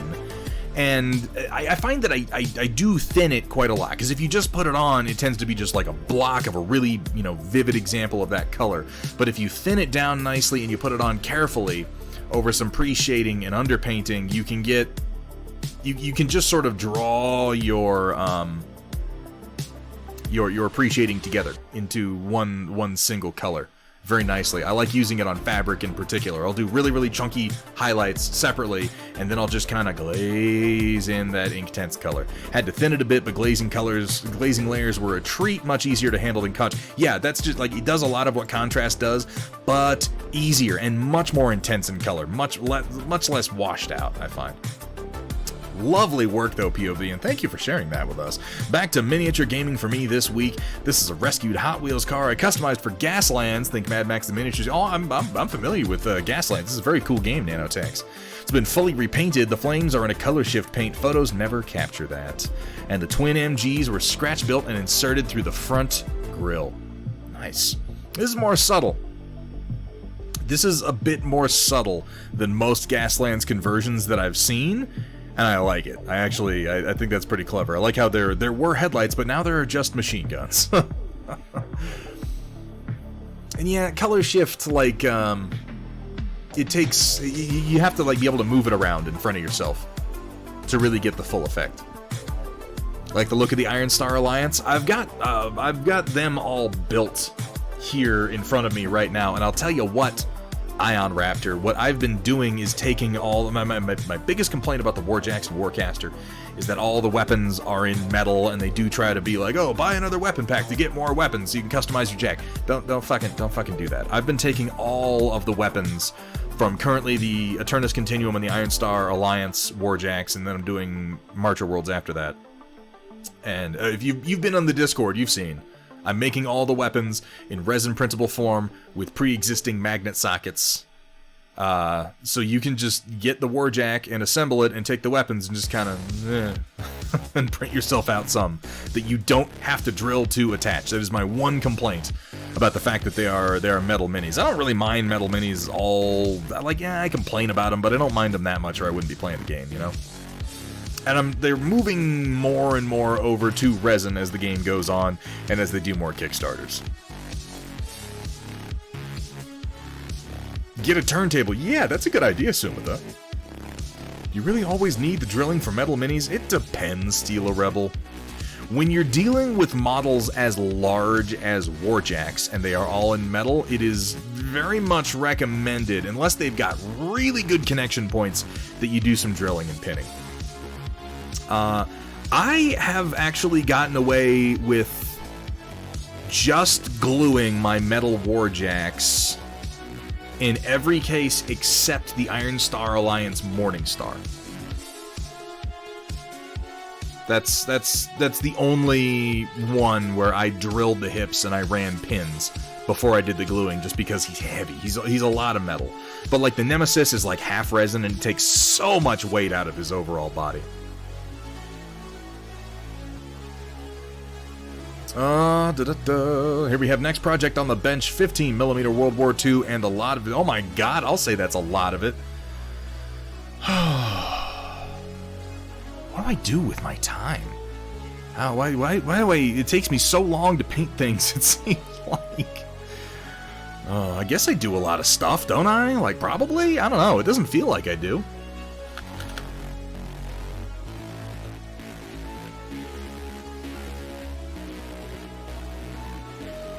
Well, this will be a pleasure to watch come together, Nano Tanks. I assume you're going to do a lot of decal work on this. I can't imagine you're going to try to freehand, like, numbers and stars and shit like that. Either way, please, please, please keep us posted, because I love your small-scale stuff. I love watching it come together. Spent the last few days making them all gray and then making them all green again. They started in green plastic. Oh, okay. They're US, so it's just stars. Okay. Yeah, but still, like, a bunch of white stars are going to be easier if you're just water slide decaling it. Been a while. Used to use JB Kink for my metal miniatures. JB Kink? JB Weld. What do you do with your free time aside from enjoying the sweet, sensual tunes of Tub Thumper Eminem? Oh, goddamn it. How do you keep getting into my home, Walter? That's what I wonder. I have changed my locks like 6 times in the last few months. I've been setting up straight-up Kevin McAllister Home Alone-style traps, and somehow Walter keeps getting around them. I don't understand it. The man is a ghost. Will be decals. Excellent. I love your small-scale work. I really look forward to seeing those come together. Yeah, weather them up, man. Kursala assembled and mostly finished paint rack. Probably add a row on top for 10ml bottle, but I don't need that yet, so it hasn't been printed. Yeah, I did something similar with my paint rack where it's kind of modular. Like, you can print it in chunks and then interlock it for different paint bottle size. Ancient Chinese secrets. Oh, okay. That I'm not even gonna question that. That makes sense somehow, probably, for some reason, to someone somewhere, presumably. Oh, Kink is the fast curing version that only takes 15 minutes to cure. Okay, alright.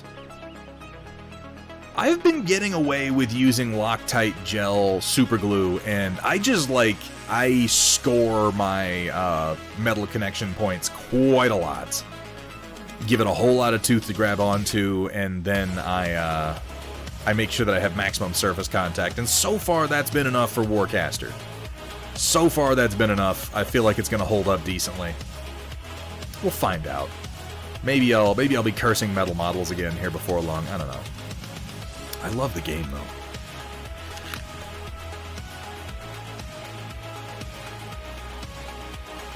Oh, Steeler Rebel's out. Gotta write a bunch of stuff in Japanese and my brain can't handle the mix. That makes sense. Listening to me nonsensing about fucking models while trying to write in Japanese. Yeah, that sounds like that might scramble the brains a bit. Steeler Rebel, thank you so much for being here. Oh my god. Always a pleasure to have you guys. Seriously, if you're not following Steeler Rebel already, you should be. If you're in the States, or even Europe, her time is probably going to be a little separated from yours, because she does stream from Japan, winds up being late at night, but if you're a night owl like me, or if you're over in Australia or nearby, she won't be hard to catch, and she does some absolutely amazing things with metal. She's starting to work on some Infinity figures, in addition to her statues, and is all in all a great streamer. You'll give her a follow. Plus, who knows, you might catch her on like a 12-hour stream sometime. It does happen. Kursala, he's fucking cool. And yeah, like I was saying, I did a similar sort of modular, stackable design with mine. I love these little wedges that you have underneath. Look forward to seeing the final version of this particular product. I think a lot of people are going to want to get in on this.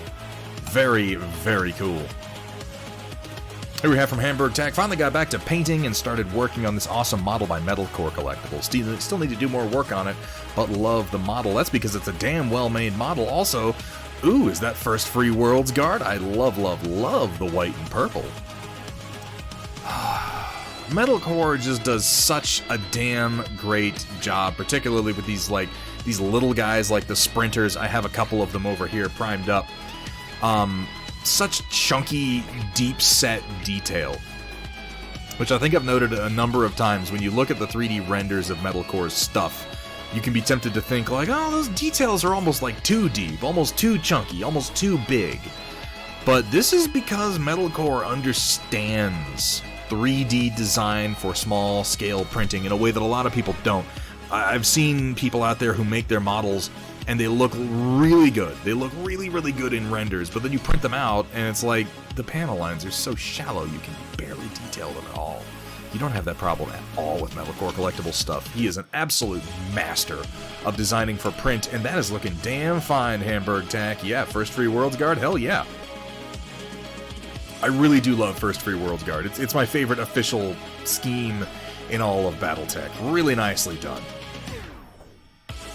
Oh, here we have from Kursala, time for a riveting game of spaceship or mech part. I mean, I'm gonna guess it's a foot. I'm gonna guess it's a foot. It looks a lot like a foot to me. Though to be fair, it could be a foot from like a landing gear or something.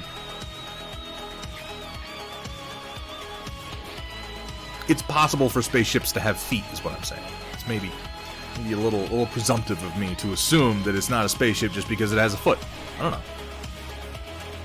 Always exciting to see you starting on a new project, though, Kursala, after the last few. Foot for the dauber that you were. Oh, interesting. You must make spaceships now. I can't be the only one. Ion Raptor, I've been kind of circling, starting on a second fleet for 1 billion suns, but I haven't actually started yet. That said, if Kursala felt like making a fleet for 1 billion suns, I need 2 different looking fleets for 1 billion suns. One of them is going to be Ion Raptors at a minimum, because he does fucking amazing work. I didn't show them off. I didn't even think to show them off. I'm so sorry. They're not painted yet, but I got them mounted on their bases, and I got them primed so you can actually see the details. But I've got some of Ion Raptor's stuff here. I'm going to have a whole fleet of Ion Raptor ships here before too terribly long. Not doing spaceships, Smite has some good ones. I don't know that I've seen his. Looking forward to starting a new project soon. Have an airbrush on order. Hell yeah, Desert Owl. I love starting new projects. My problem is I'm not very good at finishing them. Here we have from Amateur Paint Hour, back into the game just after the move. Oh, back into the game after the move, and then my brain saw just whining and just sort of inserted that word into the middle of the sentence. Curious for your opinion. Well, I love the warm metal colors, the kind of red, ruddy, rusty colors you've gone with for the metallic parts, mostly because the colors over the whole of this Steiner scheme are very, very cool in general. I think that the lensing here on the laser is well done. I like the cockpit detail. Yeah, that kind of bronzy, a little bit rusty metal actually works really well. Nice panel lining overall. Good smooth highlights. I like it. I really quite like what you've done here, Amateur Paint Hour. I think that you have worked in contrast very intelligently. You've used... The one thing I might change on this whole thing is I might brighten up the cockpit glass, but at the same time, I know that this cockpit glass is particularly tiny. I think that it blends in a little bit because the yellowish color kind of blends in with the metallics. This red stands out beautifully, and I almost wish that there was something here to stand out just as much as this does. I don't know what color exactly, maybe a green. I don't want to say a red because you've already got red on the laser. It's not Thunderbolt tiny, but close. Yeah, he's just a little guy. But all in all, very impressive work. I think you've made some very, very intelligent decisions from the very outset. I like the snow basing that you've done on it. I think that you've done it intelligently and sparingly, particularly at this scale. One of the hardest things about painting at 6mm scale is selling that scale and the details you have around it and the environment that you put the mech in. And snow in particular is tough, because if it's too chunky, it doesn't look right at all. At the scale of 6mm, snow has to look very, very smooth, and it wouldn't gather in that many places. But it looks like he's just been walking through it. It looks almost slushy at his scale, which then at a human scale, it would look a lot chunkier. Very nicely done. Outlining the cockpit in black to see it might bring it out more. Yeah, that a lot of things. I mean, you know, the thing about contrast is that it depends heavily on what colors you put next to something. If you wanted to keep the yellow, even just brightening the yellow up into a gold would probably help. It's just that right now the cockpit kind of blends into the rest of the paint job, whereas this laser stands out, and I'd love for it to stand out like the laser does. Yeah, I think that might be a good move, Amateur Paint Hour. And again, I might bring that yellow up into more of a bright gold, almost. You could even go as high as like a canary yellow highlight in the corner, and I don't think that it would detract from the overall look. discovered a tiny palette knife does wonders as opposed to the brush you were using. Yeah, I like to, for something like that, on basing on 6mm, I like to sort of scrape it out with like a little spatula or something like that. Silver trim around the cockpit, catching the light that's making the yellow hard to see, I think. That could make sense. Yeah, the struts around the cockpit sort of steal the show when you're looking at the head, and that's kind of a shame. You might want to make those darker and the yellow brighter. I think you'd be moving in the right direction. But all in all, wonderful work, Amateur Paint Hour. Here we have from Darkheart X9, picked up a really nicely painted Abaddon the Despoiler for my army. That actually isn't badly painted. I like the pile of skulls on his base too. This is the older Abaddon. Abaddon got a lot bigger recently. Absolutely, Amateur Paint. I always, like, anytime I give advice, I'm always worried, like, this isn't going to be useful. Like, I'm not saying anything helpful to anyone, and it's just because, you know, it's ideas and thoughts that are in my brain, so of course I, like, know them already. But if it's helpful to you, I'm always happy to give my opinions. It's, if you just pick this up, like, off eBay or something, this is actually, like, I've seen some figures for sale labeled Pro Painted that are a damn sight worse than this one, Darkheart. And yeah, since you're getting into wargaming, it can't hurt to have an Abaddon the Despoiler on hand. This is one of the older metal ones. I'll tell you what, though, Darkheart, you know what we're gonna do? I don't know if you're in here right now, Darkheart, but I'm gonna tell you right now, what we're gonna do, we're gonna get you to a point of painting that you get the new Abaddon the Despoiler, the big one, the huge one with all the crazy detail where they've, like, sculpted the undersuit beneath his Terminator armor and shit. And you're gonna paint it. You're gonna paint it, Darkheart. And it's gonna look so much fucking better than that one that you just bought. It's not gonna happen tomorrow. It's not gonna happen probably even next month. But it's gonna happen. And I'm gonna be there for it. So, you know, prepare yourself. Though I suppose that is the point, is preparing yourself. By painting lots of things. That's not Abaddon, he's still got his arms. Wait, what? Oh, yeah. Metal Abaddon arms did maybe fall off a little bit from time to time. Oh, my God. Best not tell this guy any secrets. Because he spilled beans. Oh, Jesus. You know, there's a lighthouse meme in here somewhere.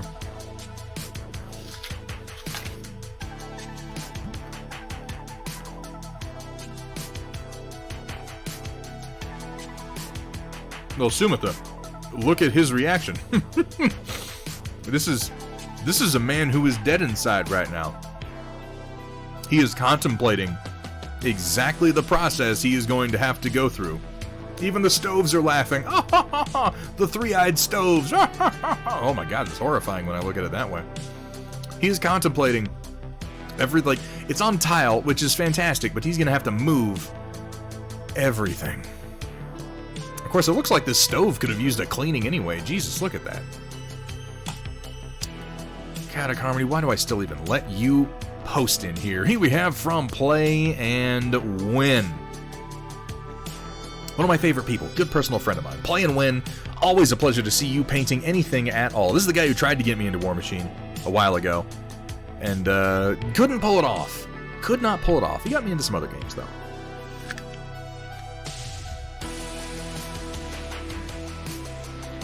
The best tabletop games of my life have been played against this man right here, against Play and Win. This one is a mixed bag for me. Tried to get the insignias and whatnot in white on the suit in a way that didn't involve a tiny brush and a steady hand. Tricky to do. Also went lazy and did solid red rather than red and white stripes on the stomach for the same reason. Neither looked particularly good, but at least recognizable. Generally feel it turned out fine. You don't need to talk shit about your own work, Play and Win. Come on. Wish I'd skipped the null oil on the shield. I think the more pristine look was a bit better. And there wasn't enough detail on the shield for the wash to be overly effective. It just looks grungy. This is one of my main complaints about the core set Marvel Crisis Protocol figures. Play and Win. And this is something that this is getting better as they do more and more minis. Because Atomic Masses, I think they're new to making these minis. They're fiddly to assemble, one. But two, a lot of their detail is very soft and very shallow, and as a result, they're not great for using things like washes and dry brushing on. Which, I think it's unfortunate for a game based on the Marvel IP, Because Crossbow Roof, thank you so much for being here, man. You have a fantastic night. I always love seeing you in chat. Have a fantastic night. It's one of the things that is unfortunate about being the Marvel IP is that the Marvel IP, like, you see Marvel Crisis Protocol everywhere right now, just like you see Star Wars Legion fucking everywhere. Everybody's painting it, and it's because it has that mass appeal of it being a popular IP, and then they're making a miniature game out of it. It's both really, really beneficial to the company, and it makes it easy to sell the game, and it can be a big negative over the long term with how licensing goes. But it's the reason that I wish their minis were more newbie friendly, is because Marvel is going to pull in a lot of new painters. People who haven't played minigames before, who haven't painted their own figures before, are like, oh, it's Captain America and Iron Man, and I know them, I've seen the movies, maybe I could get into miniature painting. And I wish that the minis were more newbie friendly, were more friendly to things like dry brushing, things like washing. Didn't have really, really soft and shallow face details. But again, they're improving. They're improving as they go.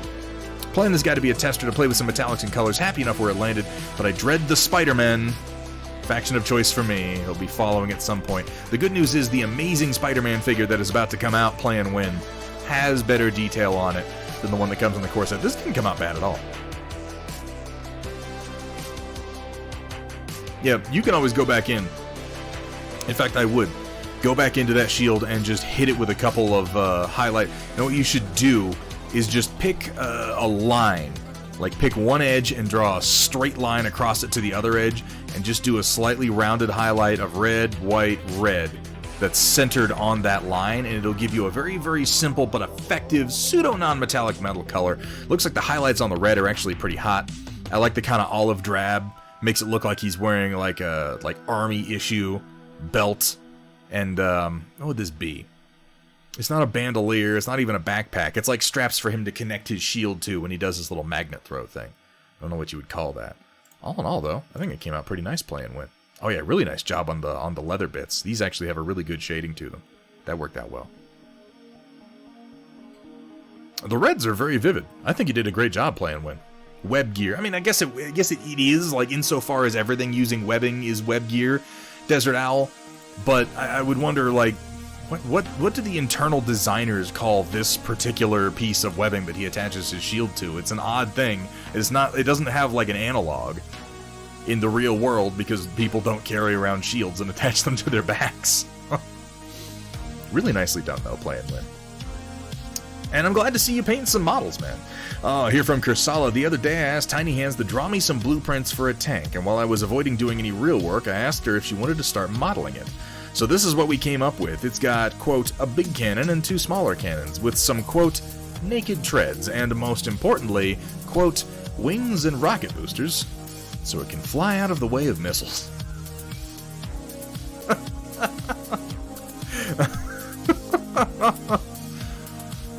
I let her pick the colors and materials for the render, which is why they are seemingly random. Not random! Filled with imagination. That's pretty cool. I've seen talented and pseudo-professional designers do worse work than this. Kursala, she wants everything to fly. Flying is awesome. I totally get that. That's exactly it. Exactly, Datron. There is joy here. And that brings me a little bit. I love the big, like, jet engines just mounted right into the hull. I'd imagine this tank has to have a crew of one because it has 3 cannons and 2 jet engines. There's no fucking room in there for more than one guy. Does this robot fly is the question we always get asked. Oh, yeah. Tiny Hands is really, really into jump jets. I get that. This is pretty cool. Kursala, this warms my cold, dead heart. It also looks like something that you might see in Command & Conquer, which immediately brings a smile to my face. Man, I don't want to harp on like regrets about my own life. I wish that I had someone early in my life who encouraged my creativity in the way that some of you encourage the creativity in your children. I sometimes mourn for the me that never was, but I am glad that I am in it now, and I'm glad that people like her have people encouraging them, because this potentially opens a door for a whole realm of creativity throughout the rest of her life that is going to be just exciting as shit. Just exciting as hell to watch play out. Really, really cool stuff, Kursala, and thank you for sharing this with us, and thank you for doing this in general. This is amazing. Bashed together from some old Strato tanks and a few of Smite's. Yeah, I figured it was bashed, but it came out hilariously. Yeah. It would be great with a detachable turret. Flying tanks! Or just rocket tanks. Xeon called with a C and D for you. Xeons. I understood that reference. Here we have from, our very own Cyber Knight, our very own Metalcore Collectibles, also known as Magnatorius Maximus, a title that he seems to like a little bit too much. Not as much to report on the Streaker as other designs, seeing as the actual design was already done, but I have moved the core parts to production status, which just leaves the turrets. Streaker already had a bunch of variants, we're still adding more variants as well, so slowly working through the turrets. I like this little dish, the little receiver, transmitter, scanner, radar dish detail. We've got similar ones on some other parts, and I think this works just really, really well at this scale. This one has missiles and a gun, for God's sake. Really kind of overdoing it, isn't he? The added variants to the Streaker are not Sumitha's fault this time. That's good to know. I was going to blame you, so yeah. Did some traditional painting today, too. Yeah, please do share that, Kursala. Working with her on a rehashed version of the Kanga jump tank. Oh, God. I think she'd probably like the Kanga jump tank for as fucking nonsense a machine as it is.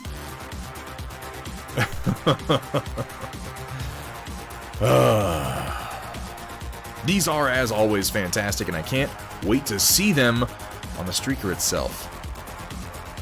I like this one. I don't know why I like the fact that it has a laser and then also missiles, but something about this just amuses the hell out of me. Well done, Cyber Knights. And guys, if you haven't checked out Metalcore Collectibles yet, you really, really should. A lot of it is available right from Steel Warrior Studios, but he has his own site where the newest stuff is always being posted. His own Discord now, too, by the way. Guys, if you're not in the Metalcore Collectibles Discord, you should really join, follow his development diary. It's very much worth checking out. Here we have him rolling, working a little bit more on Clan Hell's horses. Ooh, I like the deep blue that we've gone with for the gunmetal here, Roland. That red pops nicely too. The addition of this third color, this cool blue, particularly when you're otherwise balanced out by the reds, I think this was a good choice. Stegodon green. Okay, yeah, it's a real deep sort of aqua, cyan, teal-esque color. I've never used Stegodon green, but I've seen it in plenty of projects. That's a good-looking vulture you got there. And yeah, that's a real solid red. I think overall your color palette for this is better than some of the ones that I've seen you do in the past. What are you planning to do for the cockpit glass up here? Because this is the last holdout right here. Is this little focal point that could be this bright little point of color? I'd be very curious to know what you plan on doing with it. The one jumping hover tank in Mass Effect. It's very similar, Sumitha. You're not wrong. That's getting a blue ink. Okay, gonna do blue for that. Make it nice and bright. Just because the cockpit on the Vulture is so small, if it just has that nice little focal point, boop, right on top, I think that's gonna look bad ass. Here we go from White Wolf for Taco Tuesday, aka it still counts because it makes the streamer hungry edition. Yeah, I'm gonna dive into a pile of corned beef after this. Taco sandwich form. Deal with it is better than whatever Roland will try and post for the day. So far, nothing terrible, to be fair. It really is just like a taco sandwich, isn't it? Is this bread stuffed with something? What am I seeing? I mean, it looks like cheesy and delicious in like the worst possible way. Like I can kind of feel my heart slowing down a bit. I mean, that was a direct attack, Roland, to be fair. Though right after, it is watermarked to a catering company. Though I have to admit, it's kind of fucking hilarious. And if there were a company local to me offering this, I would do this for my own birthday. This looks delicious. You got fresh limes, cilantro, you got some onions. Ooh, that's a nice plate of tacos. I also want one. Ooh, that looks good too. Alright, I'm moving past the food. I'm not going to dwell on the food because I am genuinely quite hungry right now. I'm like noshing on an apple and it's not doing me any fucking good. Oh my god, okay. Might as well post these here too, even though they're taken by my phone's camera. Too lazy to take a proper set of pictures. Here's how my Reaper Miniatures Queen of Hell is looking. While I could focus on this or that and get more things coaxed out, I'm calling most of her done, and now it's just a case of some touch-ups on the tail. Once I finish up the highlight on the scabbard, then move on to skin tone, face, and those cloth bits going down in front of her legs. While there's a reasonable chance I'd get some work done on her tonight, I suspect I'm going to just relax by trying out the new needle in my airbrush, see if a 0.5mm behaves more kindly to this and that compared to the 0.3mm needle I had in there earlier, and it'll coat terrain faster. Yeah, 0.5 will definitely coat terrain faster. Now, this is coming together well. Yeah, you're mixing in some different colors that I think are helping immensely. The work on the sword is definitely helping to balance her out. I don't know if you've done any more work on the... I still don't know the technical term for what these are on a bat wing. I still want to see a little bit more work done on like these little claws to bring them out, because they kind of just blend in at the moment. They're such a cool detail. But yeah, we worked in a couple of cool colors here. Looks like a little bit on the armor, on the skull here, and we've highlighted the horns up a bit. This is looking pretty damn good. Oh, that's a nice red on the tail, also. Wings are done, not fucking with them anymore. Fair enough. That was your breakfast. Oof. Taco breakfast. Perhaps a bit of bonish color on the wing claws? Yeah, no, apparently that's not gonna happen. Are they just fingers? I feel like there has to be another name for them. Like they would be fingers on a creature like on me, who has not evolved webbing allowing me to fly with my hand structures. Because there's the thumb and the 4 fingers. Okay, fair enough. But when you do grow that webbing and they turn into a wing, there has to be another name for them. There has to be. Here we have from Drakari, just a little late to get this in the last Storm Report, so getting this up now. This is the left leg of Mechagodzilla. Space Marine 4 scale. Ooh, what version of Mechagodzilla are you printing?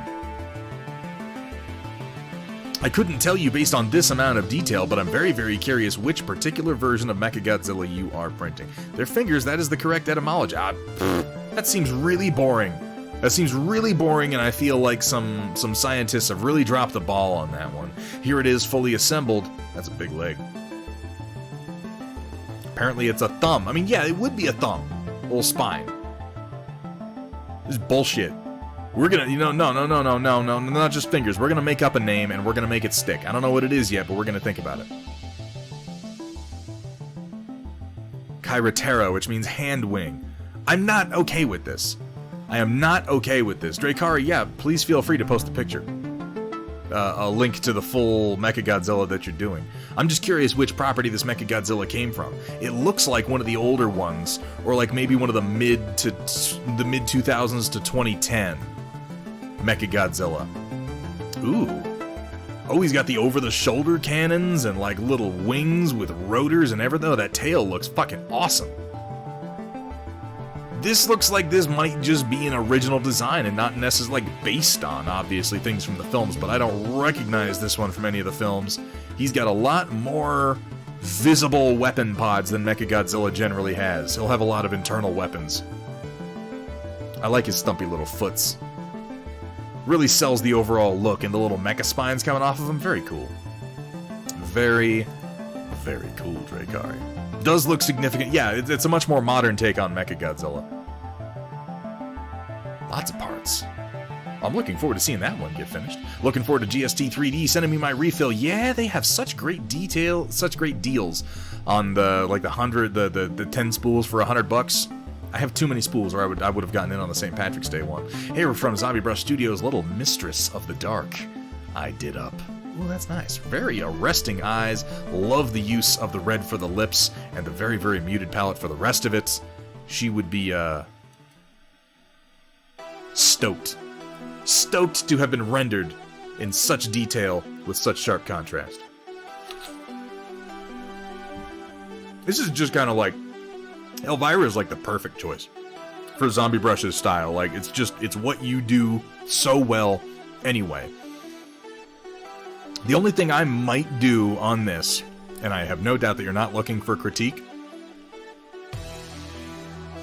I might just take the fabric and the hair deeper into an actual black in some areas. Increase the contrast between your deepest shadows and your highest on here, just because it is coming across a little bit as gray, opposed to black hair with a little bit of a sheen on it. But the skin tone is wonderfully done, and the eyes are, like I said, arresting, a little unsettling, if I'm being honest. Very nicely done, Zombie Brush Studios. Here we have from Squared to Square himself, playing around with the dry brushing thing Thunderhead did with the calves. I am glad to see you digging in to some new techniques. And one thing you definitely want to do, if you're going to be doing this style of dry brushing, is make sure that your base coat is dark, dark, dark. Because it's going to be left behind even when you do the really aggressive dry brushing, so you wind up with a couple of spots here where it's a little lighter underneath, and if you're going for that, that's fine. And you can always come in at this point and apply some washes to kind of fix that. But it's one of the reasons that I do multiple layers and I do really, really aggressive dry brushing when I'm using that technique, is because I'll usually start with like just black base coat everywhere, down in all the little crevices and panel lines and everything, because that's going to be left behind once. And it looks like you did have that to a degree, because like these panel lines here wound up dark, and here, and even over here. Looks like maybe what you did was prime it white and then wash it black before doing that. Either way, the blue came out nice. Yeah, just a lovely shade of blue. We'll keep experimenting with it to Square, because, like I said, it's a very, very powerful technique. And, I mean, you can do whole armies with just dry brushing if you get good at it, and they won't even look bad. And something to consider also is once you've done your dry brushing, and you could go a lot higher with your blue to catch those edges and a much higher highlight, but once you've worked it up, if you wind up with some of the chalkiness that sometimes happens when you dry brush, then apply washes over top of it. You can kind of blend the whole palette together, just using washes kind of like a glaze. It'll take some of that chalky effect out. Gonna play with it some more? Hell yeah, to Square. Keep going, man. The more you do, the better at it you will get. Here we have from Rodan Marathi, done up for a commission that one of your friends wanted. Ooh, those colors. Ooh, those colors. And that transition from the more regular skin tone out into the purple, the deep purple shadow. This is lovely work. Lovely work, Rodan. Hey, Chef Tig, how you doing today, man? Really, really intense. Good work on the face. Good work on the eyes. I love the way the red kind of goes up the figure and then is repeated in the horns and the center of the head with that jewel. But then it comes out to purples on either side, a color that doesn't seem to be represented elsewhere in the model, but just kind of framing her on either side with these really vivid purples and magentas and pinks. This is a beautiful model, Rodan. Beautiful. I mean, I always like your work, but this is a delight. Yeah, no, this is really good. This is, every now and then we as painters do a model that just comes out kind of better than our other stuff. And this is in no way to besmirch any other work that you've done, Rodan, because I think you know by now you are a very talented painter, and I love seeing what you do. But this is a step above. You've broken through some kind of barrier here for this one. It is vivid, it is eye-catching, it's still very smooth, and if I were ever going to critique your work, Rodan, I would say that sometimes your colors can wind up a little bit chunky and not as well blended. I think that's largely because on a lot of those, you're just like, I'm working, I'm getting models done. It looks like you spent some time on this one, and the blending and the airbrushing have just... It just works. It just works really, really well. Fan-fucking-tastic work. Oh, and then there's her not with her big crazy wings. She's less fun without the purple wings. It's like the colors are all good, the techniques are all up to snuff. I really like the shading you've done on the gold, and I think the little bits of blood dripping off the end are well done, but it's just like when I look at this incredibly well done model, and then I look at this, I'm like, yes, this one, please. The one that is insanely over the top, please, more of that. Rodan. Damn, man. Isn't everyone less fun without giant purple wings? I know I am. Everyone liked me better when I had giant purple wings, Walter. Fucking fantastic work, Rodan, and thank you for sharing with us. As always, dude, that's really, though, primo. One of my past projects for a friend, this comic story got him back into reading comics again. Wanted a statue of the cover. This is a classic Spider-Man cover. This one put out by Bowen was way too expensive, $10,000. Oh, $1,000. I was going $10,000. No fucking way. No, $1,000 plus. Still a lot, but not completely unbelievable. But it didn't match the cover. Instead of sculpting and to cut down the cost, I ended up converting an action figure. The base is scratch built also. I've seen this one from you before, Gus, and I like it. I particularly like how you've done the sort of rain effect, the sheen on the, because I remember, yeah, the cover, there's rain coming down over him, and it's very prominent, which is, you know, almost impossible to do in miniature form, but you've managed to get it on the top surfaces.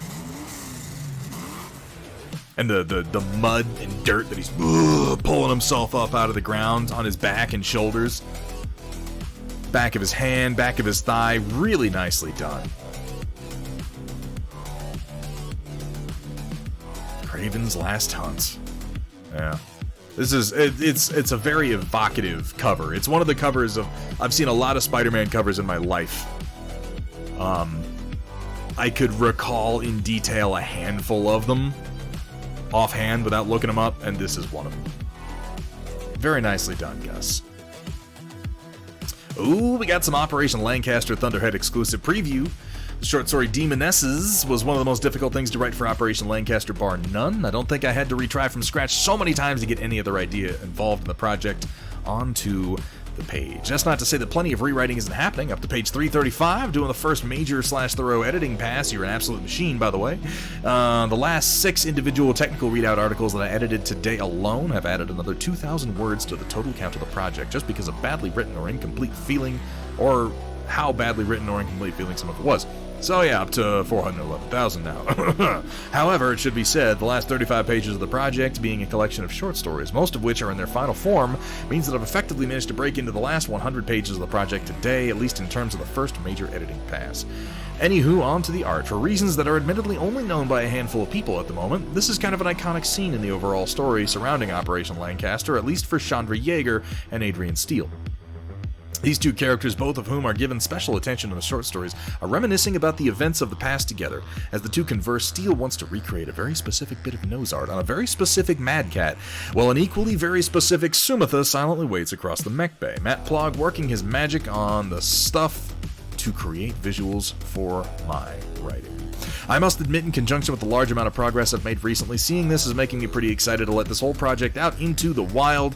It's coming, and I appreciate the patience of those who are excited for it. I just hope it lives up to expectations. I think it will exceed them, and this is a lovely piece of art. We got to see it in its sort of proto form just a little while ago, but now seeing Plog's completed work makes it all worthwhile. Yet again, I'm just going to note it because I'm always gushing over Matt Plog's work. I think his faces, somehow faces are the weakest thing that he does. They're just, it's hard to put a finger on just what it is about them that makes them a little, like, it's almost like because the quality of his hard surface work, of the depth and the texture, and I mean there's so much texture in this, so much texture on just every single surface. It's like it's so detailed that the proportions of his faces just aren't, they're not quite up to the rest, and so they end up standing out more than they would if he were a worse artist, if that makes sense. Like if there weren't as much detail and depth and texture and everything weren't so pristinely done, then the faces would be like, oh yeah, it's a person. I want them to do more. They are. Organics are very difficult to do. Yeah, I think that's it, Drakari. His faces wind up weirdly flat, and it stands out because everything else has depth. I had a hard time putting my finger on it because I'm not, you know, I don't do art like this, but like her face, I feel like maybe part of it should be in shadow. Like, again, I don't know because I don't do it. Now, I don't want to focus just on the weakest aspect of this art because this is a fantastic piece of artwork. It only stands out because it's so fantastic. I like how the Sumatha in the background is just slightly faded, slightly out of focus to give you the sense that it is in the background, whereas the Mad Cat up front is so sharp. Ooh. Matt Plog. This guy. And somehow the face on the Demoness is better than the face on the human character. I don't know. I have no explanation for it. All I know is I love seeing Plog's work. His hard surface stuff blows my mind a bit. Like, again, right here, the arm of the Mad Cat, it's slightly out of focus. It's such a clever way of adding depth. We have 3 layers of depth here. We've got our foreground, our midground, our background, and they are distinct. So well done. So well done. Exactly, Sumatha. And thank you so much for sharing that with us. As always, here we have from SB Firestarter, the team has expanded. This is all I have so far. I need to choose a couple more mechs for the star, and I need to touch up the Mad Cat a good bit. It's a good looking Mad Cat. It's the version of the Mad Cat I like the best, I can tell you that much. Loving the kind of Iron Man-esque colors that we've got going on here. Yeah. Mad Cat, Mad Cats. I see what you did there. Oh, God, I gotta eat something. I'm declining fast. These are some nice metallics you got going on here. Firestarter. I'm sorry, that took me a second. My brain is not working so much. I feel like you might want to thin your metallics a little bit more because there's just a little bit of the paint texture, like the paint work, brush strokes. It's more visible because of the kind of the harsh flash lighting that you've got on here. But I think if you thinned it just a little bit more, you would get smoother surfaces out of it. Like, you're very close as it is, but with the bright flash on it, I can see a little bit of the brush marks. I would say, thin your metallics just a wee little bit more, which should be easy to do. I know the Turbo Dark metallics are very, very nice. And then toss some washes on there, and I think you're really going to be looking at something pretty badass. Love the green. The green is such a fantastic choice for the cockpit class on all of these. All in all, nicely done. Been fiddling with Turbo Dork a lot. Really like their stuff. So if everyone seems to, I've never even held a bottle of Turbo Dork paint in my hand, but everyone seems to love it. Since the boss asked for it last stream, I'm not boss as shit. Here is the hamster firing schoolgirl assembled, primed, and awaiting paint. Picking out the goggles on those hamsters will be a challenge, but it's one I'm willing to take on. They're wearing goggles.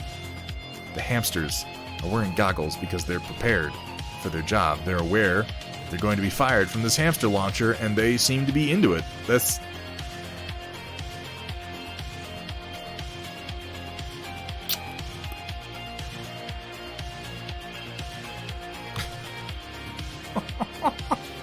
This is fucking nonsense.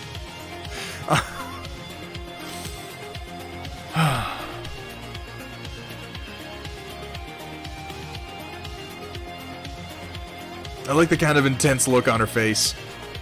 And it looks like there's kind of an intense, angry look on the firing hand. Like, he knows his job. He knows the mission. He's into it. He's on board. Who's she fighting with that gun? Oh, God. Really, Roland? What is this? What is this, like 1998? Come on. That's pretty fucking crazy. That is absolutely crazy, Datron Voltari. Hamster Hammer 3000, when you positively have to hammer hamsters. Get some paint on that bad boy. Absolutely. Settings include nibble, chew, and eviscerate. There seems to be a disconnect in there somewhere. The model looks really good with primer. I can't wait to see some paint on there. Holy moly, that is going to bring us to the end of the Storm Report, and you probably guessed, to the end of the stream. Who are we rating? Who's on? Who's doing what? Let's have a look.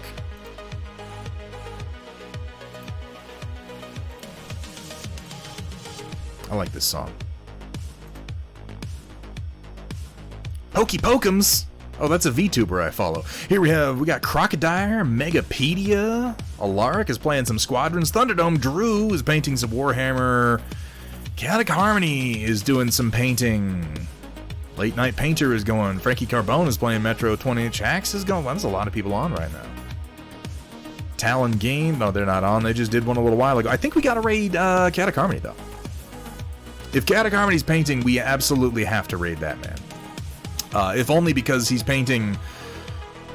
I've pressured him over and over to keep painting. We've all peer pressured him together. I missed a follow Sergeant Morb a few minutes ago. I don't know why it didn't alert me. Thank you so much for the follow. Welcome to the stream. Welcome to the Storm Chasers. Yeah, let's. I don't have him on my buttons. I don't know why I don't have him on my buttons. That's silly. Yeah, we're gonna raid Chaotic Harmony though.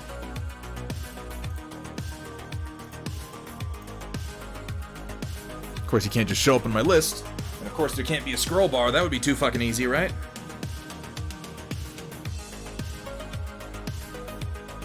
Bing, bang, and boom. Ladies and gentlemen, locusts and gentlemex, thank you for coming out tonight. Seriously, thank you guys always for being here. I really, really appreciate it. Thank you guys so much for the follows. Thank you so much for all the subs. You guys are absolutely the best. So many resubs. Always just swells my heart. And thank you to everybody who participated in the Storm Report. I really love seeing your work. There are definitely a few standout entries, but I absolutely love seeing that people are motivated to continue painting and to continue sharing just week after week. It helps me continue my own motivation, and I really, really appreciate that out of each and every one of you. We are going to be back Thursday, April the 1st, day before my birthday, day before a few of our birthdays. Apparently, gonna be doing some more painting on yet more Warcaster as we continue to try to get this skirmish force done. We'll probably be painting Sunday. I have that as a TBD because I'm getting my second COVID shot. I don't know how I'm gonna feel. I'll alert you guys the day of, and then we're gonna be back on the 6th painting again. It's almost like we paint miniatures on this channel. I mean, who'd have guessed, right? It's great. It's crazy. Oh, but my guys, thank you to everybody who came out today, and a huge thank you to my mod team. As always, you guys absolutely make this possible. I would have collapsed a long time ago without you guys. Would have been terrible. I'm gonna go get something to eat, so I'm gonna send you on over to Chaotic Harmony. Make some noise when you get there, and until next time, keep on painting.